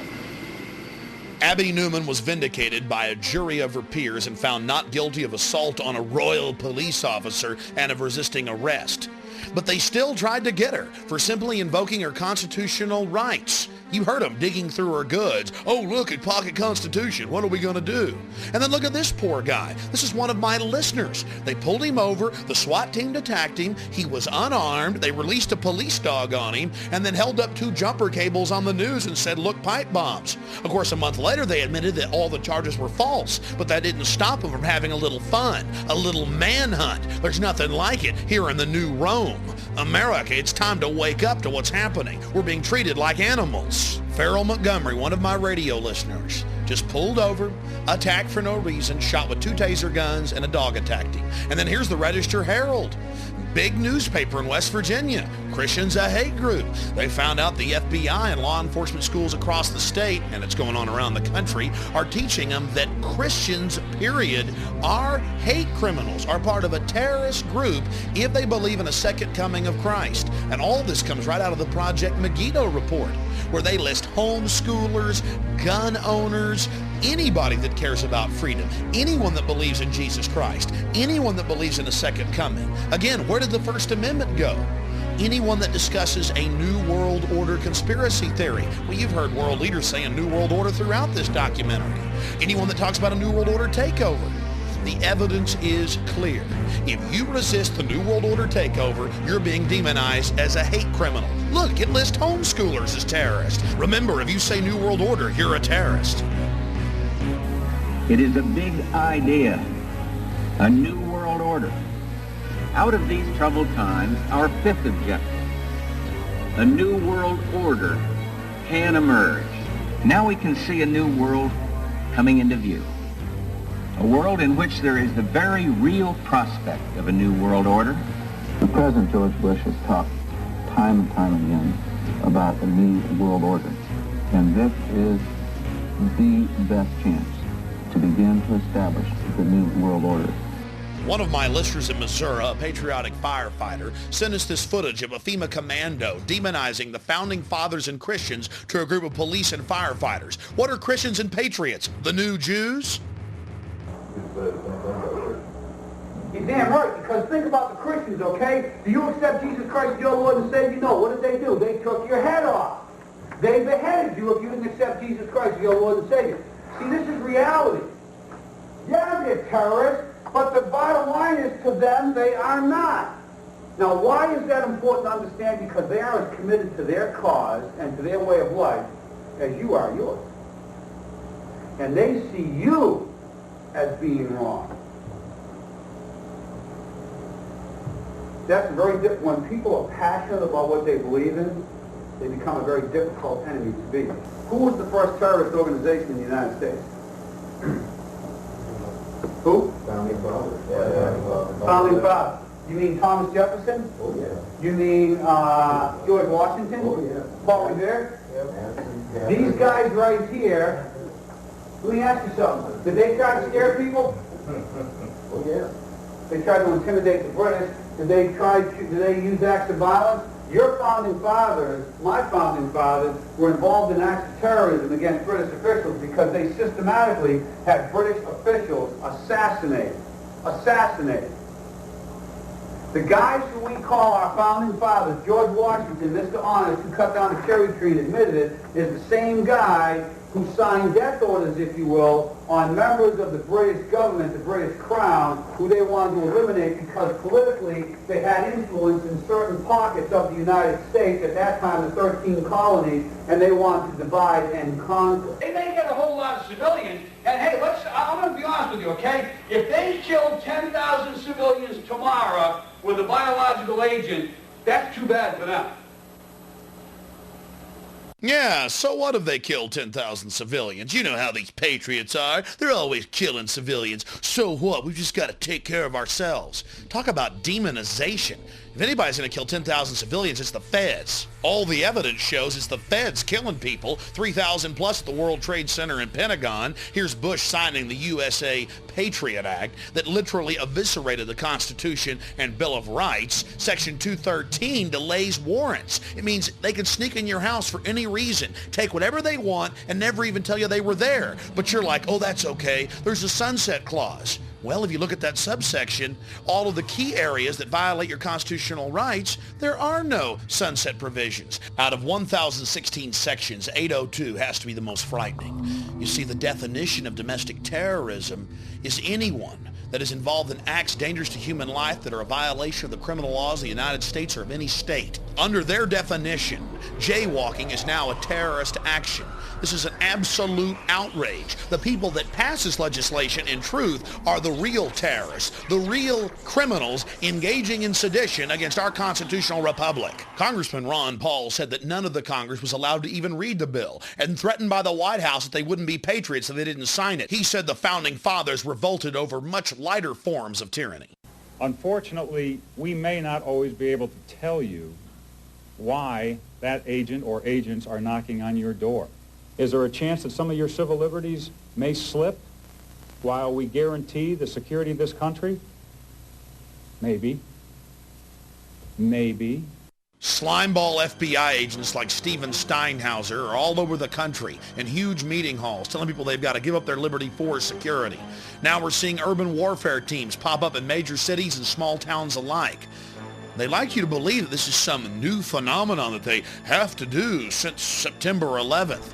We're about to go into the evidence of what's been going on in the last decade here in the United States, how they were training the cadres, the groups of officers, to go out and train the massive troops for a total militarized takeover of the United States of America in the name of protecting the population from enemy terrorists. In truth, the military has been training to attack the American population. Back in 1999, Texas got hit by 6 black helicopter raids, police stations on fire, military checkpoints, mayors throwing them out of their cities, police chiefs going public. We had Czechoslovakian troops running around firing automatic weapons. And this was not a drill. This was to condition the public, to acclimate them to accept the military with foreign troops working with our local police. You're witnessing actual footage of Delta Force troops, U.S. Special Forces with Czechoslovakian troops running around in downtown Kingsville, setting fire to local structures. I thought black helicopters didn't exist.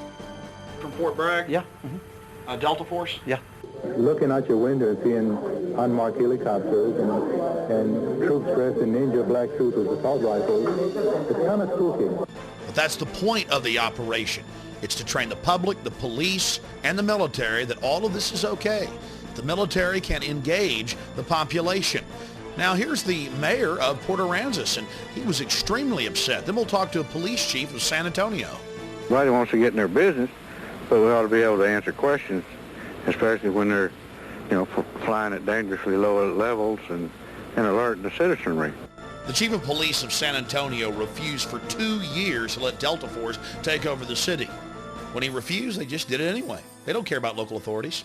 Approached me and get me to change my mind. Well, then, when we said no, then some elected officials were contacted to bring pressure to bear. And then offers were made to give money, cash money, to elected officials' charities if they could get us to change our minds. I mean, as one of my deputy chiefs said, in some circles that's called bribery in and around the San Antonio area, but we're allowed to do them here. Next day, I'm still getting contacted by various officials. I mean, they never would take no for an answer. So they weren't respecting your jurisdiction? They were not respecting our jurisdiction. I don't think they respected our decision to go into predominantly minority areas of the city where we had vacant warehouses and buildings and try to do those types of exercises at those locations in the middle of the night. Oh, I'm sorry, middle of the night? In the middle of the night. You know, sometime between 9 p.m. and midnight. You know, I mean, people become frightened. And we drew a lot of our decision-making on experiences that had happened in a lot of other cities.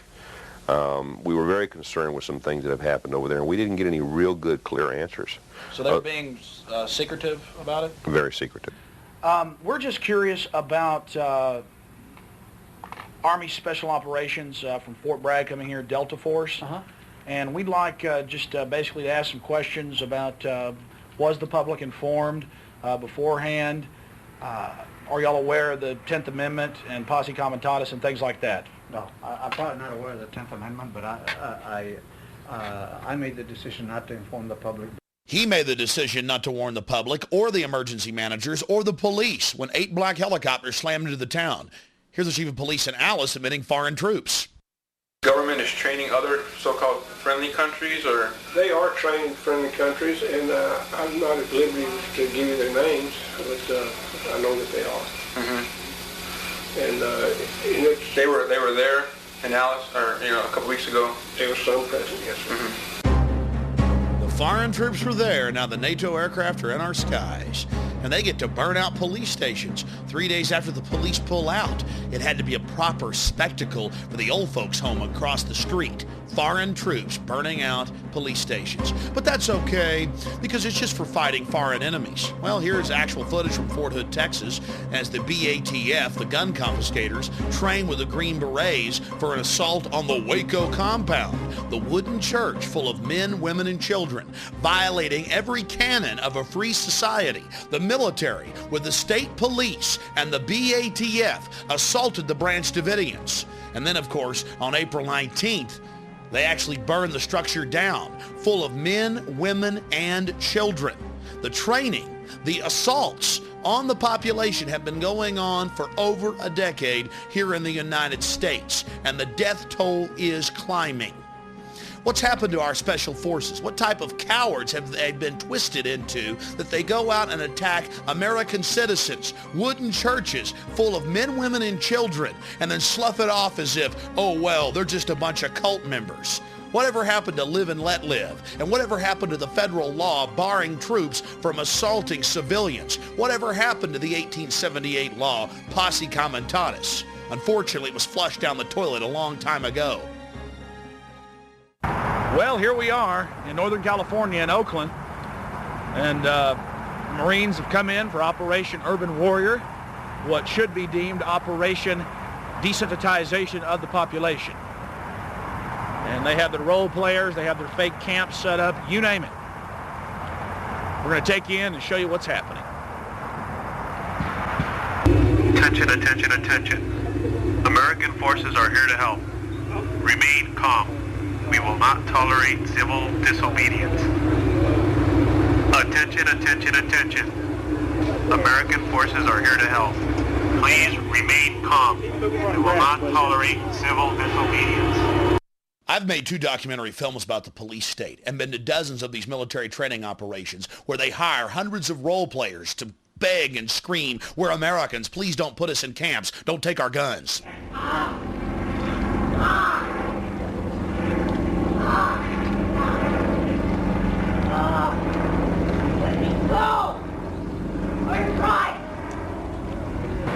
Attention, attention, attention. Due to the large number of people arriving, we'll experience a short delay. Please remain calm and cooperate so that we can process you into the camp faster. Hey, I won't bedankt in de gaten. Wat? Bedankt. Niet die op, niet die op. Nee, maakt niet uit. As a hostile act. The technologies are what makes you nauseous. In the past, in a situation like that, she might have been shot. In the future, we want to give our Marines non-lethal options where they can say, no, she's not armed. maybe threatening, but I don't want to kill her, or I don't want to kill him, or them. Use your sound wave rifle, I guess you could call it, and down they go. Got him in prison, huh? Now you're going to see an execution.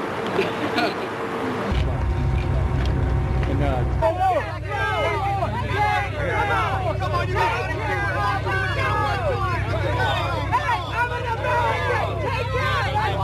Let's go! Let's go!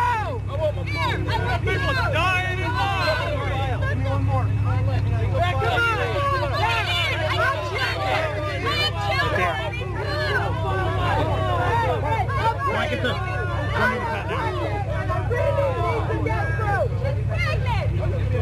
Send your IDs ready up to the scanner. I got 5 kids. I need pampers and diapers and milk.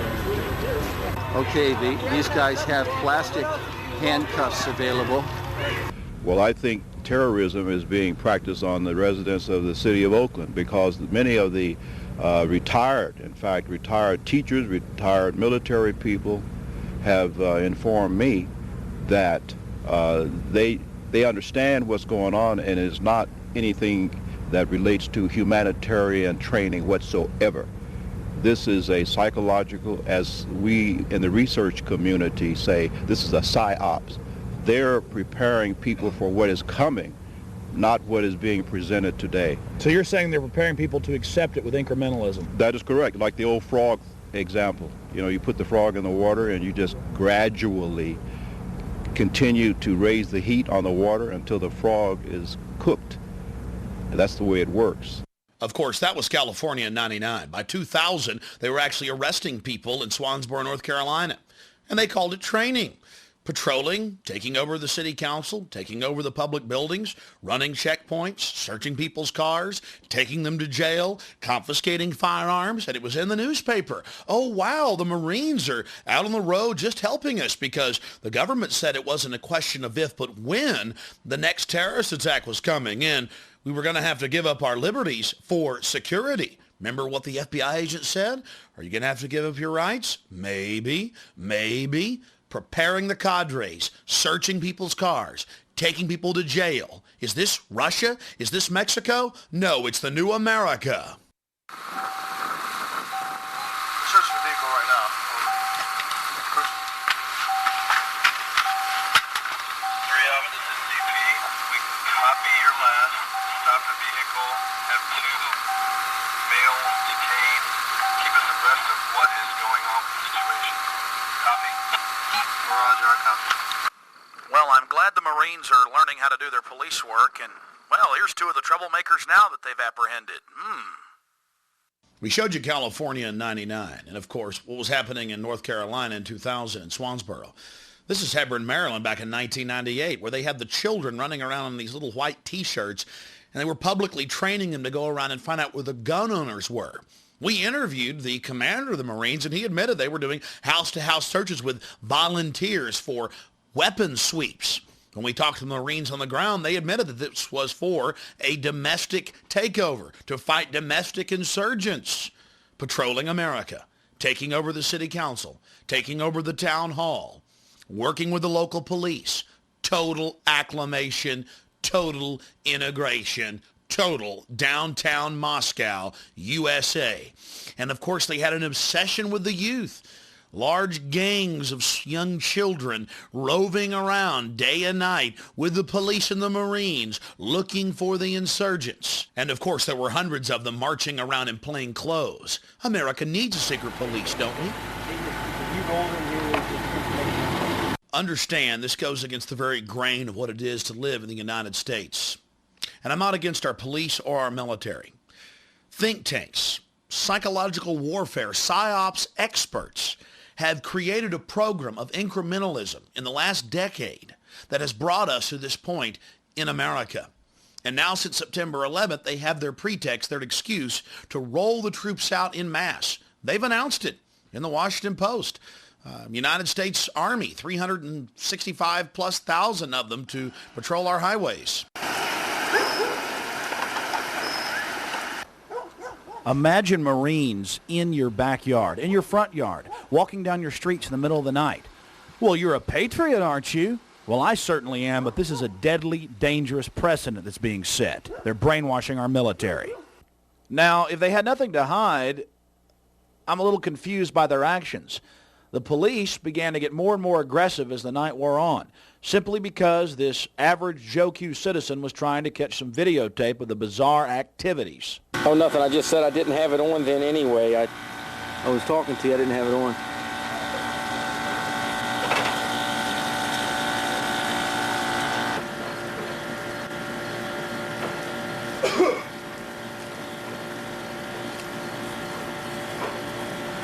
How you doing? Good evening. What's that? It's a good evening. How you doing, sir? Very good. Yourself? How you doing? Not bad. Were you the same guy that was here earlier? Here's an article from February 2002 as we make this documentary. Marines are occupying multiple cities in the continental United States. And yes, they're engaging in strategic deception against the population. Jenny Holbert, the Marine Corps Warfighting Laboratory spokesperson, told the public that, oh, this is the first time we've done something like this. It's very unusual. We've never been in an American city. We've never done urban warfare training in an American city before. Oh no, just a couple hundred times. With the local police, again, searching houses, searching cars, doing a mock takeover. The Army War College called for foreign troops to occupy the United States back in 1999, and now George Bush has actually done it. That's an article from the CBC. They want hundreds of thousands of foreign UN troops on our streets. You're not for the terrorists, are you? And they want 350,000+ U.S. troops to, quote, patrol the U.S., to patrol our highways, our neighborhoods, our communities. In total violation of posse comitatus. They admit that they're actually scrapping the law prohibiting troops. Not that it even matters, they're already militarizing our police. Our team was in Swansboro, North Carolina back in 2000. In February of 2002, 2 Special Forces trainees were killed by a sheriff's deputy. You ask why? They were trying to disarm him. They were trying to take over local law enforcement. This is the new type of training that our military are being given to overthrow the civilian government, the elected government, right here in the United States. And shockingly enough, there were actually 2 cases of this in the same week in North Carolina where they were being trained to overthrow the civilian government. Over to your right also! This looks like a gaggle, Mr. Wright. Get these lines straight out! Straighten it out! Just to your right! Is your group ready? Sir, yes, sir!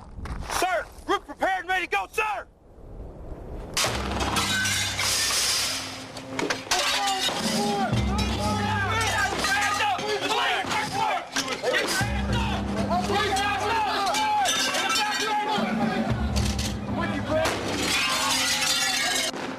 Every day in America, militarized SWAT teams kill innocent people, and they're rarely held accountable. More often, they kill their own officers, and still they're not held accountable. What's happening in America? How did they become so militarized? We interviewed a former Marine Corps officer who in 1989, while he was in the Marine Corps, was serving search warrants on American citizens' homes and businesses. Just start at the beginning for us. A little bit about your past, how you first got involved in the military, and some of the things you did, and then later in life, some of the questions that you started raising to yourself after you've been a police officer. Okay. I started out, I joined the Marines, tested real high in the ASVAB, which is the Armed Forces Vocational Aptitude Battery. Did real well in that, and was a MP 5800 military police.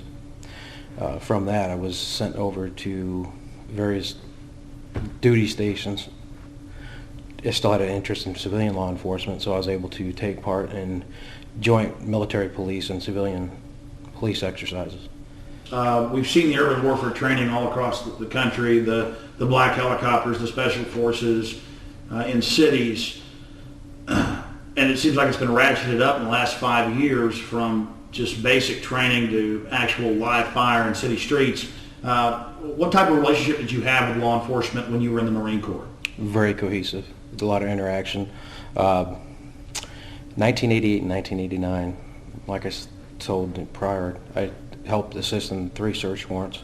A lot of entry team operations, giving civilian law enforcement advice and critiquing how they're doing that, to raid such as crack houses or supposed terrorist organizations as far as multiple entry points of a home, whether it be through the roof, the windows, and front door, or a combination of all at the same time. So you were actively, as a member of the United States Marine Corps active duty, out with civilian law enforcement serving search warrants to homes? That's correct. All right.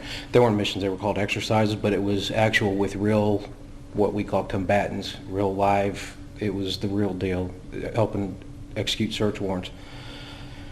Late 80s, I've actually been on point with an MP5, and I was not in a police uniform. I had a police flak vest on and a police jacket and black BDUs.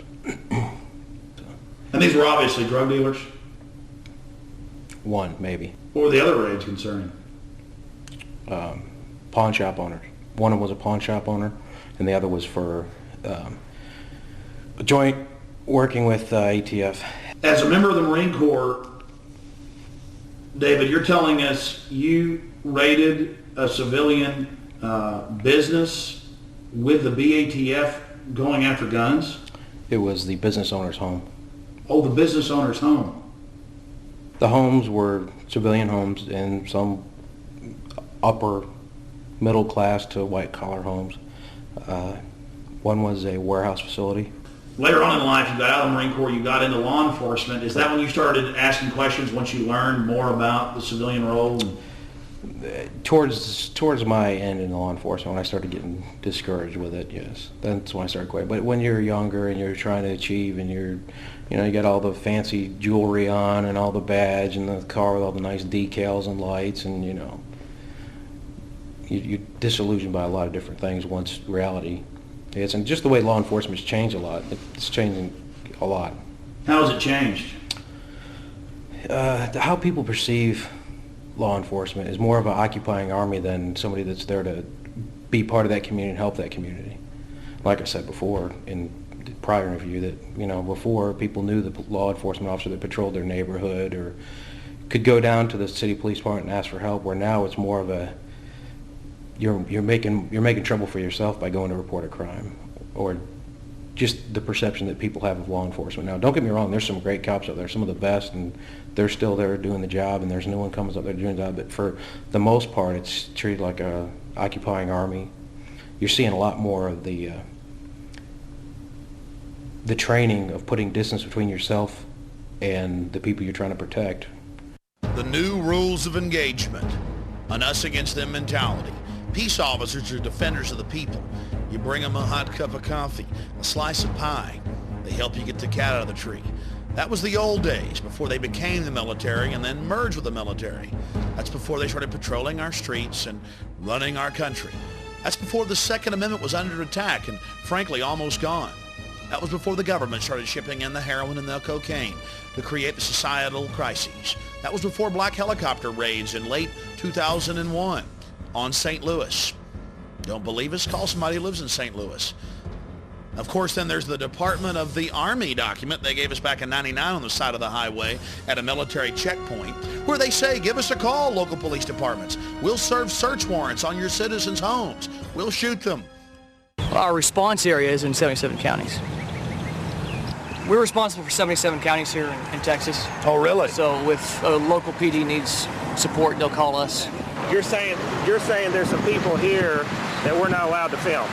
Right. There's some people here that we would ask that, well, hang on a second. Why would you want that on camera? Well, because we want to expose the secret police. We want to expose how you're working with the military, how you're running checkpoints on I-35 in central Texas. And it's going on in Iowa, it's going on in Tennessee, the gun confiscations, the SWAT team raids, the fake attacks like this one.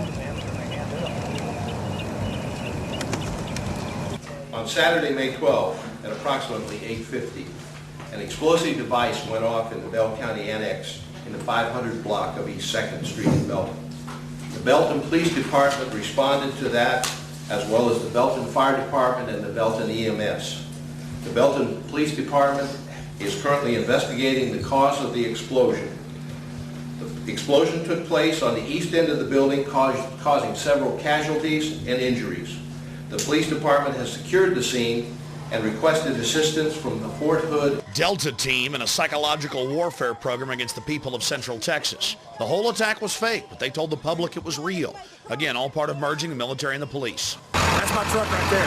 That's good. Go back over there, get clearance to go back through. Were you at this scene in Temple? No, Mike was. I was. Mike was. Yeah. So he put me on the internet. No, I didn't.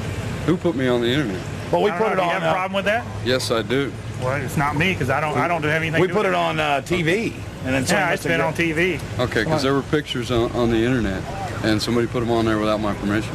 Well, you got to contact whoever did it. Okay. Yeah, but that's news. But you're public. You're public. Yeah, it's news gathering. Yeah, once you're in public. Once you're in public, I could turn the camera on right now and say, hey, I'm gonna put you on TV. The scary part was, just for asking questions, the police and military were angry at us. We were bad. We weren't going along with creating hysteria. 20 EMS workers have been, or rather DPS workers have gone on ambulances to area hospitals. Some of them have been treated and released now. The rest are in stable condition.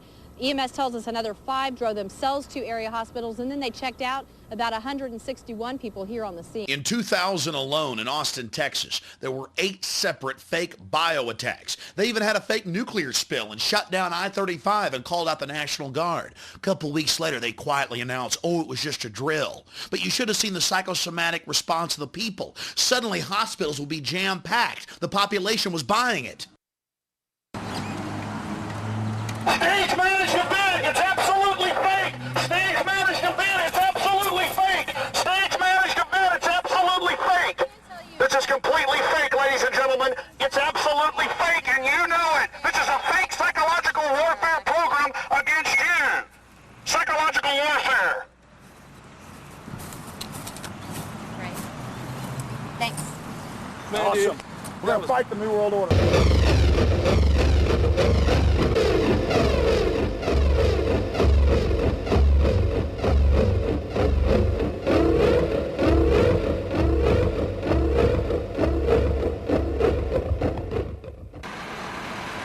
Hello, Boffin SS. Get it on. I got it. Get the searchlights. Yeah, roll, my friend. Jawohl! We all thought this couldn't happen here. It was only Russia or Nazi Germany. But incrementally, they trained us to accept it. Now we have to learn to say no and get in their face. We have dignity. We're human beings. Government's taken over in a parasitic fashion.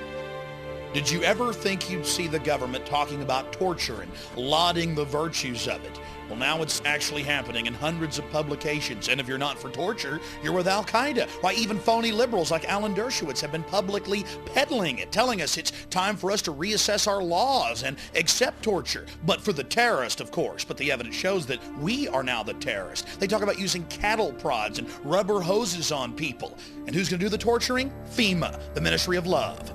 And that's the Federal Emergency Management Administration. All those years we warned people about FEMA. You could read the federal documents. Roundup plans, concentration camps, people laughed at us. Then came Seattle. They put 500 of the peaceful demonstrators in a FEMA camp, the Sand Point FEMA camp. We woke up one morning in Austin, Texas, and found a concentration camp in our own backyard. How did they fix it up?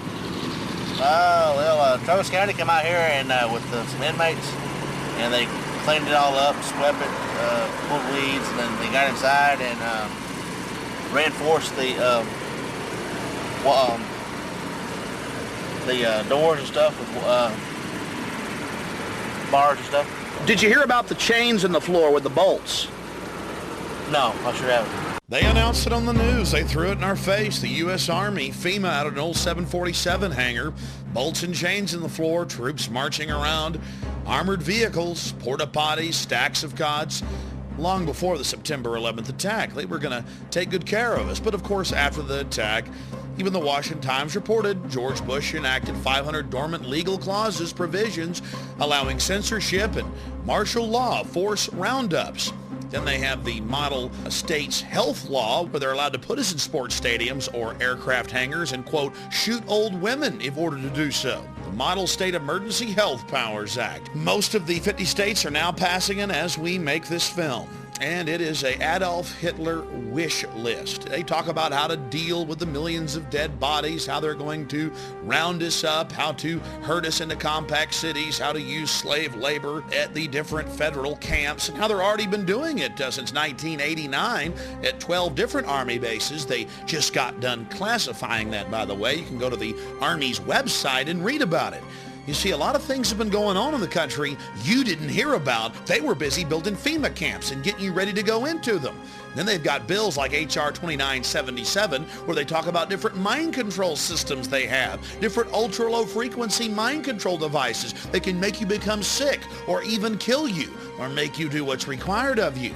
2977, an actual federal document, an actual federal bill admitting that they're spraying chemical and biological weapons on us through the use of something called chemical trails that they're adding to jet fuel, especially in military aircraft. And then if you go to law enforcement catalogs like Schomer Tech, the biggest law enforcement and military catalog out there in the world, they have the sonic nausea system, the supersonic nausea system, where they brag that police have been using this for years to manipulate and stop political speeches. It can make a whole crowd get sick, and they can't even hear it. Then ABC News reported the Kokomo hum, an entire town of people becoming ill from the ultra-low frequency attack on a mass scale. Now let's see how they're indoctrinating our children, Soviet style. You can give information without having to give your name. You guys have all the information that I need. You guys can get paid for good tips anywhere from up to $200. You'll sign this card, you'll get one of these membership cards.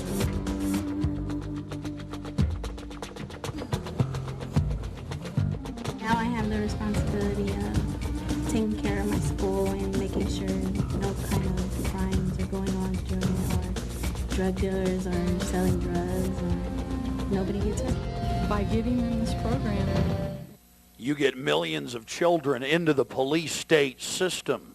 You condition them to be members of the secret police. You destroy the very fabric of America, and you pay them $200 every time they turn someone in, including members of their family. It's incredibly painful to see how far America's slipped. They've got dozens of different names for these programs, but they're all the same. Wave, Save, Dare. It has nothing to do with drugs. Government ships the drugs in. That's public knowledge. It's about creating a whole generation of government snitches, of secret police, of East German Stasi. They give the children discount credit cards, toys, CD players, sometimes thousands of dollars to turn their parents in for, quote, owning firearms. I've seen the handbooks when firearms aren't even illegal. On third row, stand up, face me, walk to the doors backwards real slow. More importantly, it's about training your children to be prisoners. They have ID cards to buy their lunches, thumb scan in many cases to get their lunches. We'll cover that later. Men in black uniform point MP5 submachine guns, many times loaded, at their heads and load themselves in a drill onto a bus. But I know what you're thinking. Hey, we all saw what happened at Columbine. We've got to protect our children. We've got to put fences up. We've got to turn them into a prison. We've got to have them searched without warrants. Ladies and gentlemen, it's now come out in court documents, and SWAT team members were caught on tape admitting that they actually shot the children at Columbine. It's been confirmed that at least 6 of the 13 were killed by the SWAT teams. Drop the weapon! Drop the gun! Weapon! Sadistic predators across the nation get to enjoy abusing, traumatizing children as young as 6 years of age. Men in black uniforms yell and scream and cuss profanities at them that we've had to edit out here as they beg and cry and plead. They're then loaded on the buses and, yes, taken to a local jail. Drug around like filth, like garbage, like criminals. A whole generation learning how to be slaves, learning how to bow down and beg and put their hands behind their head when the ring race, the Dark Lords appear. 54 children died in the year 2000 in high school football accidents. 52 died in school shootings, and many of them died at the hands of SWAT teams. Take Fort Worth, Texas, where Cop of the Year in a SWAT team drill at a school was shot in the head by one of his comrades. Again, these people are shooting their own officers in the head. Again, don't forget in Fort Worth, they shot their own officer in the head at a school. Just a few weeks ago in Detroit, they shot a kid in the face in one of these so-called drills. Situated on over 16,000 acres of farmland, Heartland encompasses Heartland Community Church, a non-denominational organization founded on the model given in Scripture of a New Testament church. Heartland is home to one of the finest Christian academies in the country. Covering grades K through 12, Heartland Christian Academy provides top-quality instruction facilitated by the latest in educational technology. The Heartland Recovery Centers serve both women and girls, and in separate facilities, men and boys. Heartland Christian School has an incredible track record for reforming troubled youth. That's why Child Protective Services swooped in and kidnapped 165 of them without a warrant and never even charged anybody, and were later forced to release all the children. There's hours of horrible video as you see the children just filled with terror. You got to be my anything! You got to put me doing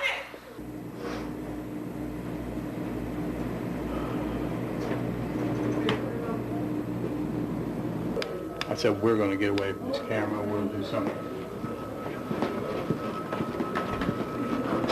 You have a clue who all we got? We're going to get a list of all the Just get the child's name.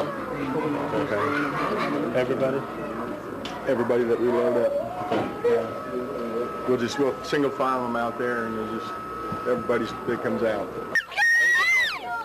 Get off her! That's child abuse!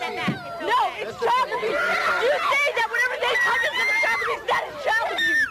Get him off of her now! That's child abuse! Hey, Mr. Lightyear! Never made a delivery to your home before. I'm taking some personal days off, Ed. Usually I gotta track you down in some toxic vortex, a cosmic battlefield. Retinal scan okay? Ouch! What's that for? DNA sample. New policy. A lot of evil hologramic activity going on lately. If we were to show you all the evidence in children's cartoons and media of face scanning, thumb scanning, national ID cards, and overall police state, this film would be 10 hours long. Let's just look at the facts. DC has already now implemented a card that is held with the CIA and the National Security Agency for all children. Face scans, thumbprints, you name it. And if they want their school lunches, they have to thumb scan to get it. No thumb scan, no food. Training them for the cashless society and getting them into the database. Think about it. Thumb scanning in government schools to get food. But it's not just children that are being conditioned. Adults all across the land are thumb scanning to bank. Not just bank, to get their lunch too at Kroger and H-E-B food stores from Texas to New York. And now the feds have passed a law that all new cell phones starting in October 1st, 2001 have to have a satellite tracking grid so they know exactly where you're at for your safety, whatever happened to the Fourth Amendment. Then there's OnStar. The federal government is in talks with the states to force everyone to have an OnStar type tracking system in their car for tracking as well as taxation purposes. Private companies are racing ahead to implement this Big Brother system. $450 fines from rental car companies for going 1 mile over the speed limit. And that's if you pass the thumb scan to get your rental car. We saw all this coming back in '97, and I got arrested protesting it. The media is talking about thumb scanning to travel. You're working with the foreign banks and the military-industrial complex. This is all their idea. Read the Military War College from 1968. They planned this. And just because you lay around doesn't mean it's not true. Look at all this. Alex Jones is now in an Austin jail, and he'll face a disorderly conduct charge, which mysteriously disappeared off the books. They didn't want to create a court case where I could challenge them for violating my God-given rights. Now here's Dan Rather talking about what they have planned for you and your family in the new police state America. Non-violent offenders who don't even have to be behind bars. They could be closely tracked by a global positioning satellite that can spot them down to a few feet.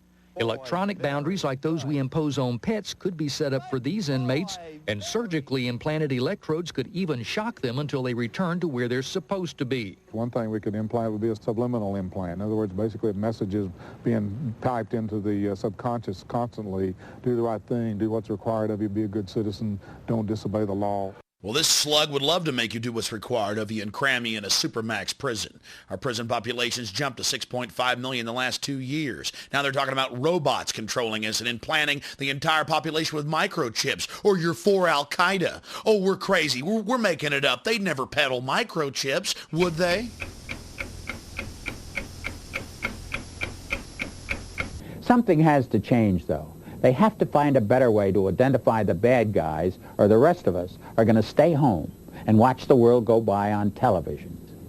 But we need some system for permanently identifying safe people. Most of us are never going to blow anything up, and there's got to be something better than one of these photo IDs, a tattoo somewhere maybe. The Saudis used an American device to scan the eyes of travelers. I wouldn't mind having something planted permanently in my arm that would identify me. If we don't do something, people are going to stop flying. If they stop flying, and I don't go to the Giants games, it means the bastards have won. Yeah, we're not going to let you win, buddy. We saw what you just implied. We're with Al-Qaeda if we don't take the microchip. We have a Florida family who are really pioneers in a brave new world. They have volunteered to be the first ever to have microchip identification devices implanted into their body. After 9/11, I was really concerned with the security of my family. Top CFR Lieutenant Diane Sawyer for 8 minutes sat there in a sickening fashion with this poor, pathetic family as they discussed how they were all taking microchips because they believed in America and wanted to stop the terrorist. Ladies and gentlemen, this is something out of a science fiction horror movie. They're taking chips because they stand with the mother government. I'm living in Nazi Germany Twilight Zone. Now politicians are announcing that they want to get chipped. Strategic defense. Optical identification. Voice verification. Jason Taylor, defensive end, Miami Dolphins. Clearance granted. You're a star. You're a professional football player. You're getting scanned. It's not just children getting brainwashed on cartoons. It's everywhere. This is the prison grid, turning the whole world into a cashless control system. I have read the federal documents, the total plan to force us into these compact cities. You absolutely must resist the thumb scans, the face scans, the retina scans, cameras that can recognize you and scan your face against 1 billion faces in a single second. Everything, no food, no water, no houses, no jobs, no nothing without it. They're actually announcing it. They're going to put it in place, and you are the terrorist. You've already heard them say it. Gun owners, Christians, conservatives, libertarians, liberals, anybody that doesn't go along with global New World Order tyranny will be watched, will be controlled, will be tracked. The New World Order gang has a reason they want to control you, and they've bragged about it. Now the Bilderberg Group and Reuters, which they own, have gone public that they actually groom our presidents, our prime ministers, that yes, they really are international bankers. Yes, they are royal families. Yes, they do run the central banks, and that we are the property of a global superstate in Reuters. They're throwing it in your face, which is owned by a Bilderberg Group member, like Prince Philip. Prince Philip, in his own publication, If I Was an Animal, brags about how he would kill 80% of the population, how his great dream is to come back as a virus. Ladies and gentlemen, this is in your face. These psychos are creating a matrix-like control system and talking about killing you. From Ted Turner at the UN to Prince Philip, they're out of control and on a massive power trip. People like Ted Turner and Maurice Strong have actually been pushing, writing the textbooks for a massive environmental movement control system to steal all of the private property. Using the phony environmental movement, they're ramming through their agenda. Remember, the environmental movement has nothing to do with saving the environment and everything to do with stealing property and empowering world government. We've lost our way. The earth is a living organism. We've got to praise our mother goddess.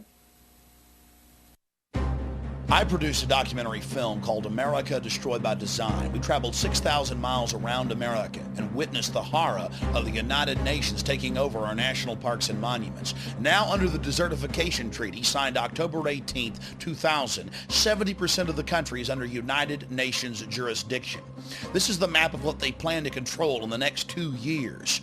You see, 90% of the country is already pristine, so most Americans don't realize how much has already been taken by the United Nations. The 3 maps you see on your screen are what they plan to get. All the areas in red, if you lay the 3 maps over each other, show that upwards of 90% of the country will be controlled by the United Nations. And way back in the mid-1990s, the United Nations Treaty, the Convention on Biodiversity, states that human beings are nothing more than cattle, chattel, and must be controlled by a centralized law enforcement police state, that property rights are not absolute, and that people are the problem, and that global tyrannical government is going to have to step in to save the earth. Talk about tyrants making excuses for their criminal activity. It then goes on to talk about chicken little debates about how there's going to be global warming and the sky is falling, and if they don't get rid of 80+% of us, we're talking about 5+ billion people, that the earth is going to die. Then the UN talks about how we must all be reduced to the level of peasants or there won't be enough resources to go around. Talk about a rationale for slavery. Then they brag about ancient societies using infanticide, human sacrifice, homicide, and feuding, and other horrible practices as a way to control population and how it's good. The Burmese army killed 2,000 people and drove 30,000 from their homes to make way for a United Nations environmental sanctuary. Then they discuss how they can murder half the world's population by restricting fertilizers. This was written by psychotic murderers. The documents already talked about human sacrifice. Then they get into how ancient societies use the environment and considered it to be holy, and how Christians cut down the sacred groves where they engage in their special rituals that help maintain and replenish nature. Then there are the mysterious Georgia Guidestones owned by Illuminati leaders that actually talks about reducing the world population by 80%. That number we heard from Prince Philip and Ted Turner so many times before. How they must maintain the population forcibly at 500 million. And now in recently declassified government documents in Australia, we learned that world-famous microbiologists, Nobel Prize winners, were actually planning to release biological weapons to reduce an overpopulated world. The revelation is contained in top-secret files declassified by the National Archives of Australia. I challenge everyone to read the Nightmare Kyoto Treaty, a total United Nations takeover of the world's energy supply, a huge taxing mechanism to control the populations of the planet Earth. And the science behind it? There is no global warming. We have a regular 12,000-year cycle with 100-year subcycles. Then they have their chicken little scenario of ozone thickness, using fear to get control of the resources. Then they have their human waste reclamation centers, their centralized, federalized, socialized healthcare systems, so they can cover up the mass poisoning of the entire population. Fluoride, a known deadly toxin that causes cancer, severe bone fractures, you name it, retardation of children. Talk to the Nobel laureates that have exposed it. It's being crammed into the water worldwide. The amount of solid scientific evidence that fluoride kills is now overwhelming. Those that oppose it are flat earthers, denying the facts of what's happening in our society. Aspartame, the taste that kills. To call aspartame a poison is doing it a favor. According to the scientists and brain surgeons I've interviewed, this is one of the biggest killers in the United States today. It's in over 9,000 foods. Everything from cancer viruses to squalene and mercury has been found in vaccines. The entire vaccine supply is contaminated. And what is the government doing? Mandating more and more injections of our children. Truth is stranger than fiction. Elites throughout history have always sought to control their peasants, control their serfs. And now the elite has almost unlimited technology. They know that breakthroughs have already occurred that will allow them to have extended lives, perhaps eternal lives, with the help of the cybernetic interfaces. The globalists, and they talk about it in their own policy papers, are not about to allow you and your family to have access to this. They're going to herd you into the reservations. They're going to control you with the new advanced technologies that they're totally obsessed with. They're going to exterminate 80% of you, and then they are going to live like gods on a Mount Olympus. My friends, it's in the policy papers, it's in the documents, and in a film coming out at a later date, I will expand on what their final plans are. But it's actually on the record. Use your common sense and resist them. You've seen the historical record. You've seen the facts of government-sponsored and controlled terrorism in the final decades of the 20th century, going into the new millennium in 2001. This is a call to arms, a call to the information war to wake up your friends, your family, people in your community, your churches, your universities, your schools, and to realize what we're facing. My friends, the evidence is absolutely overwhelming and cannot be denied. All you need to do is check out all the information we have presented here. Look at elites throughout history. Their pleasure, their enjoyment is feeding upon populations, controlling them. We're dealing with control freaks. You have to learn about human history. You have to look around you and study the systems of power that surround you and get outside the paradigm, outside the box, and educate yourself on these facts. Then you need to begin to educate others and to resist this system. And whatever you do, never turn in your firearms. We're trying to fix these problems peaceably, but we do have every right to defend ourselves and our families from this tyranny. Because you see, this is a warning to everyone. If we are unable to defeat this New World Order, the terror attacks are going to escalate. They're going to get worse until the United Nations program for an 80% world population reduction is actually realized.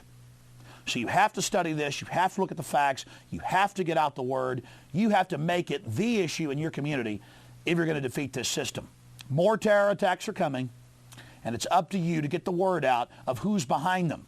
Because by doing that, we're able to shine the spotlight on these creatures and show how they're using it to get more power and control, and then they lose the power they have over us. No longer are they our loving saviors just taking our rights away for our best interest. They're the bloodthirsty, evil tyrants that they are in the minds of the men and women out there. And then their illusion is shattered. But if you don't shatter that illusion of control, it's over for America. It's over for the world. And it means absolute, total dehumanization. We need Paul Reveres all across this country, black, white, old, young, to fight for this republic and against these slave masters. God bless you all.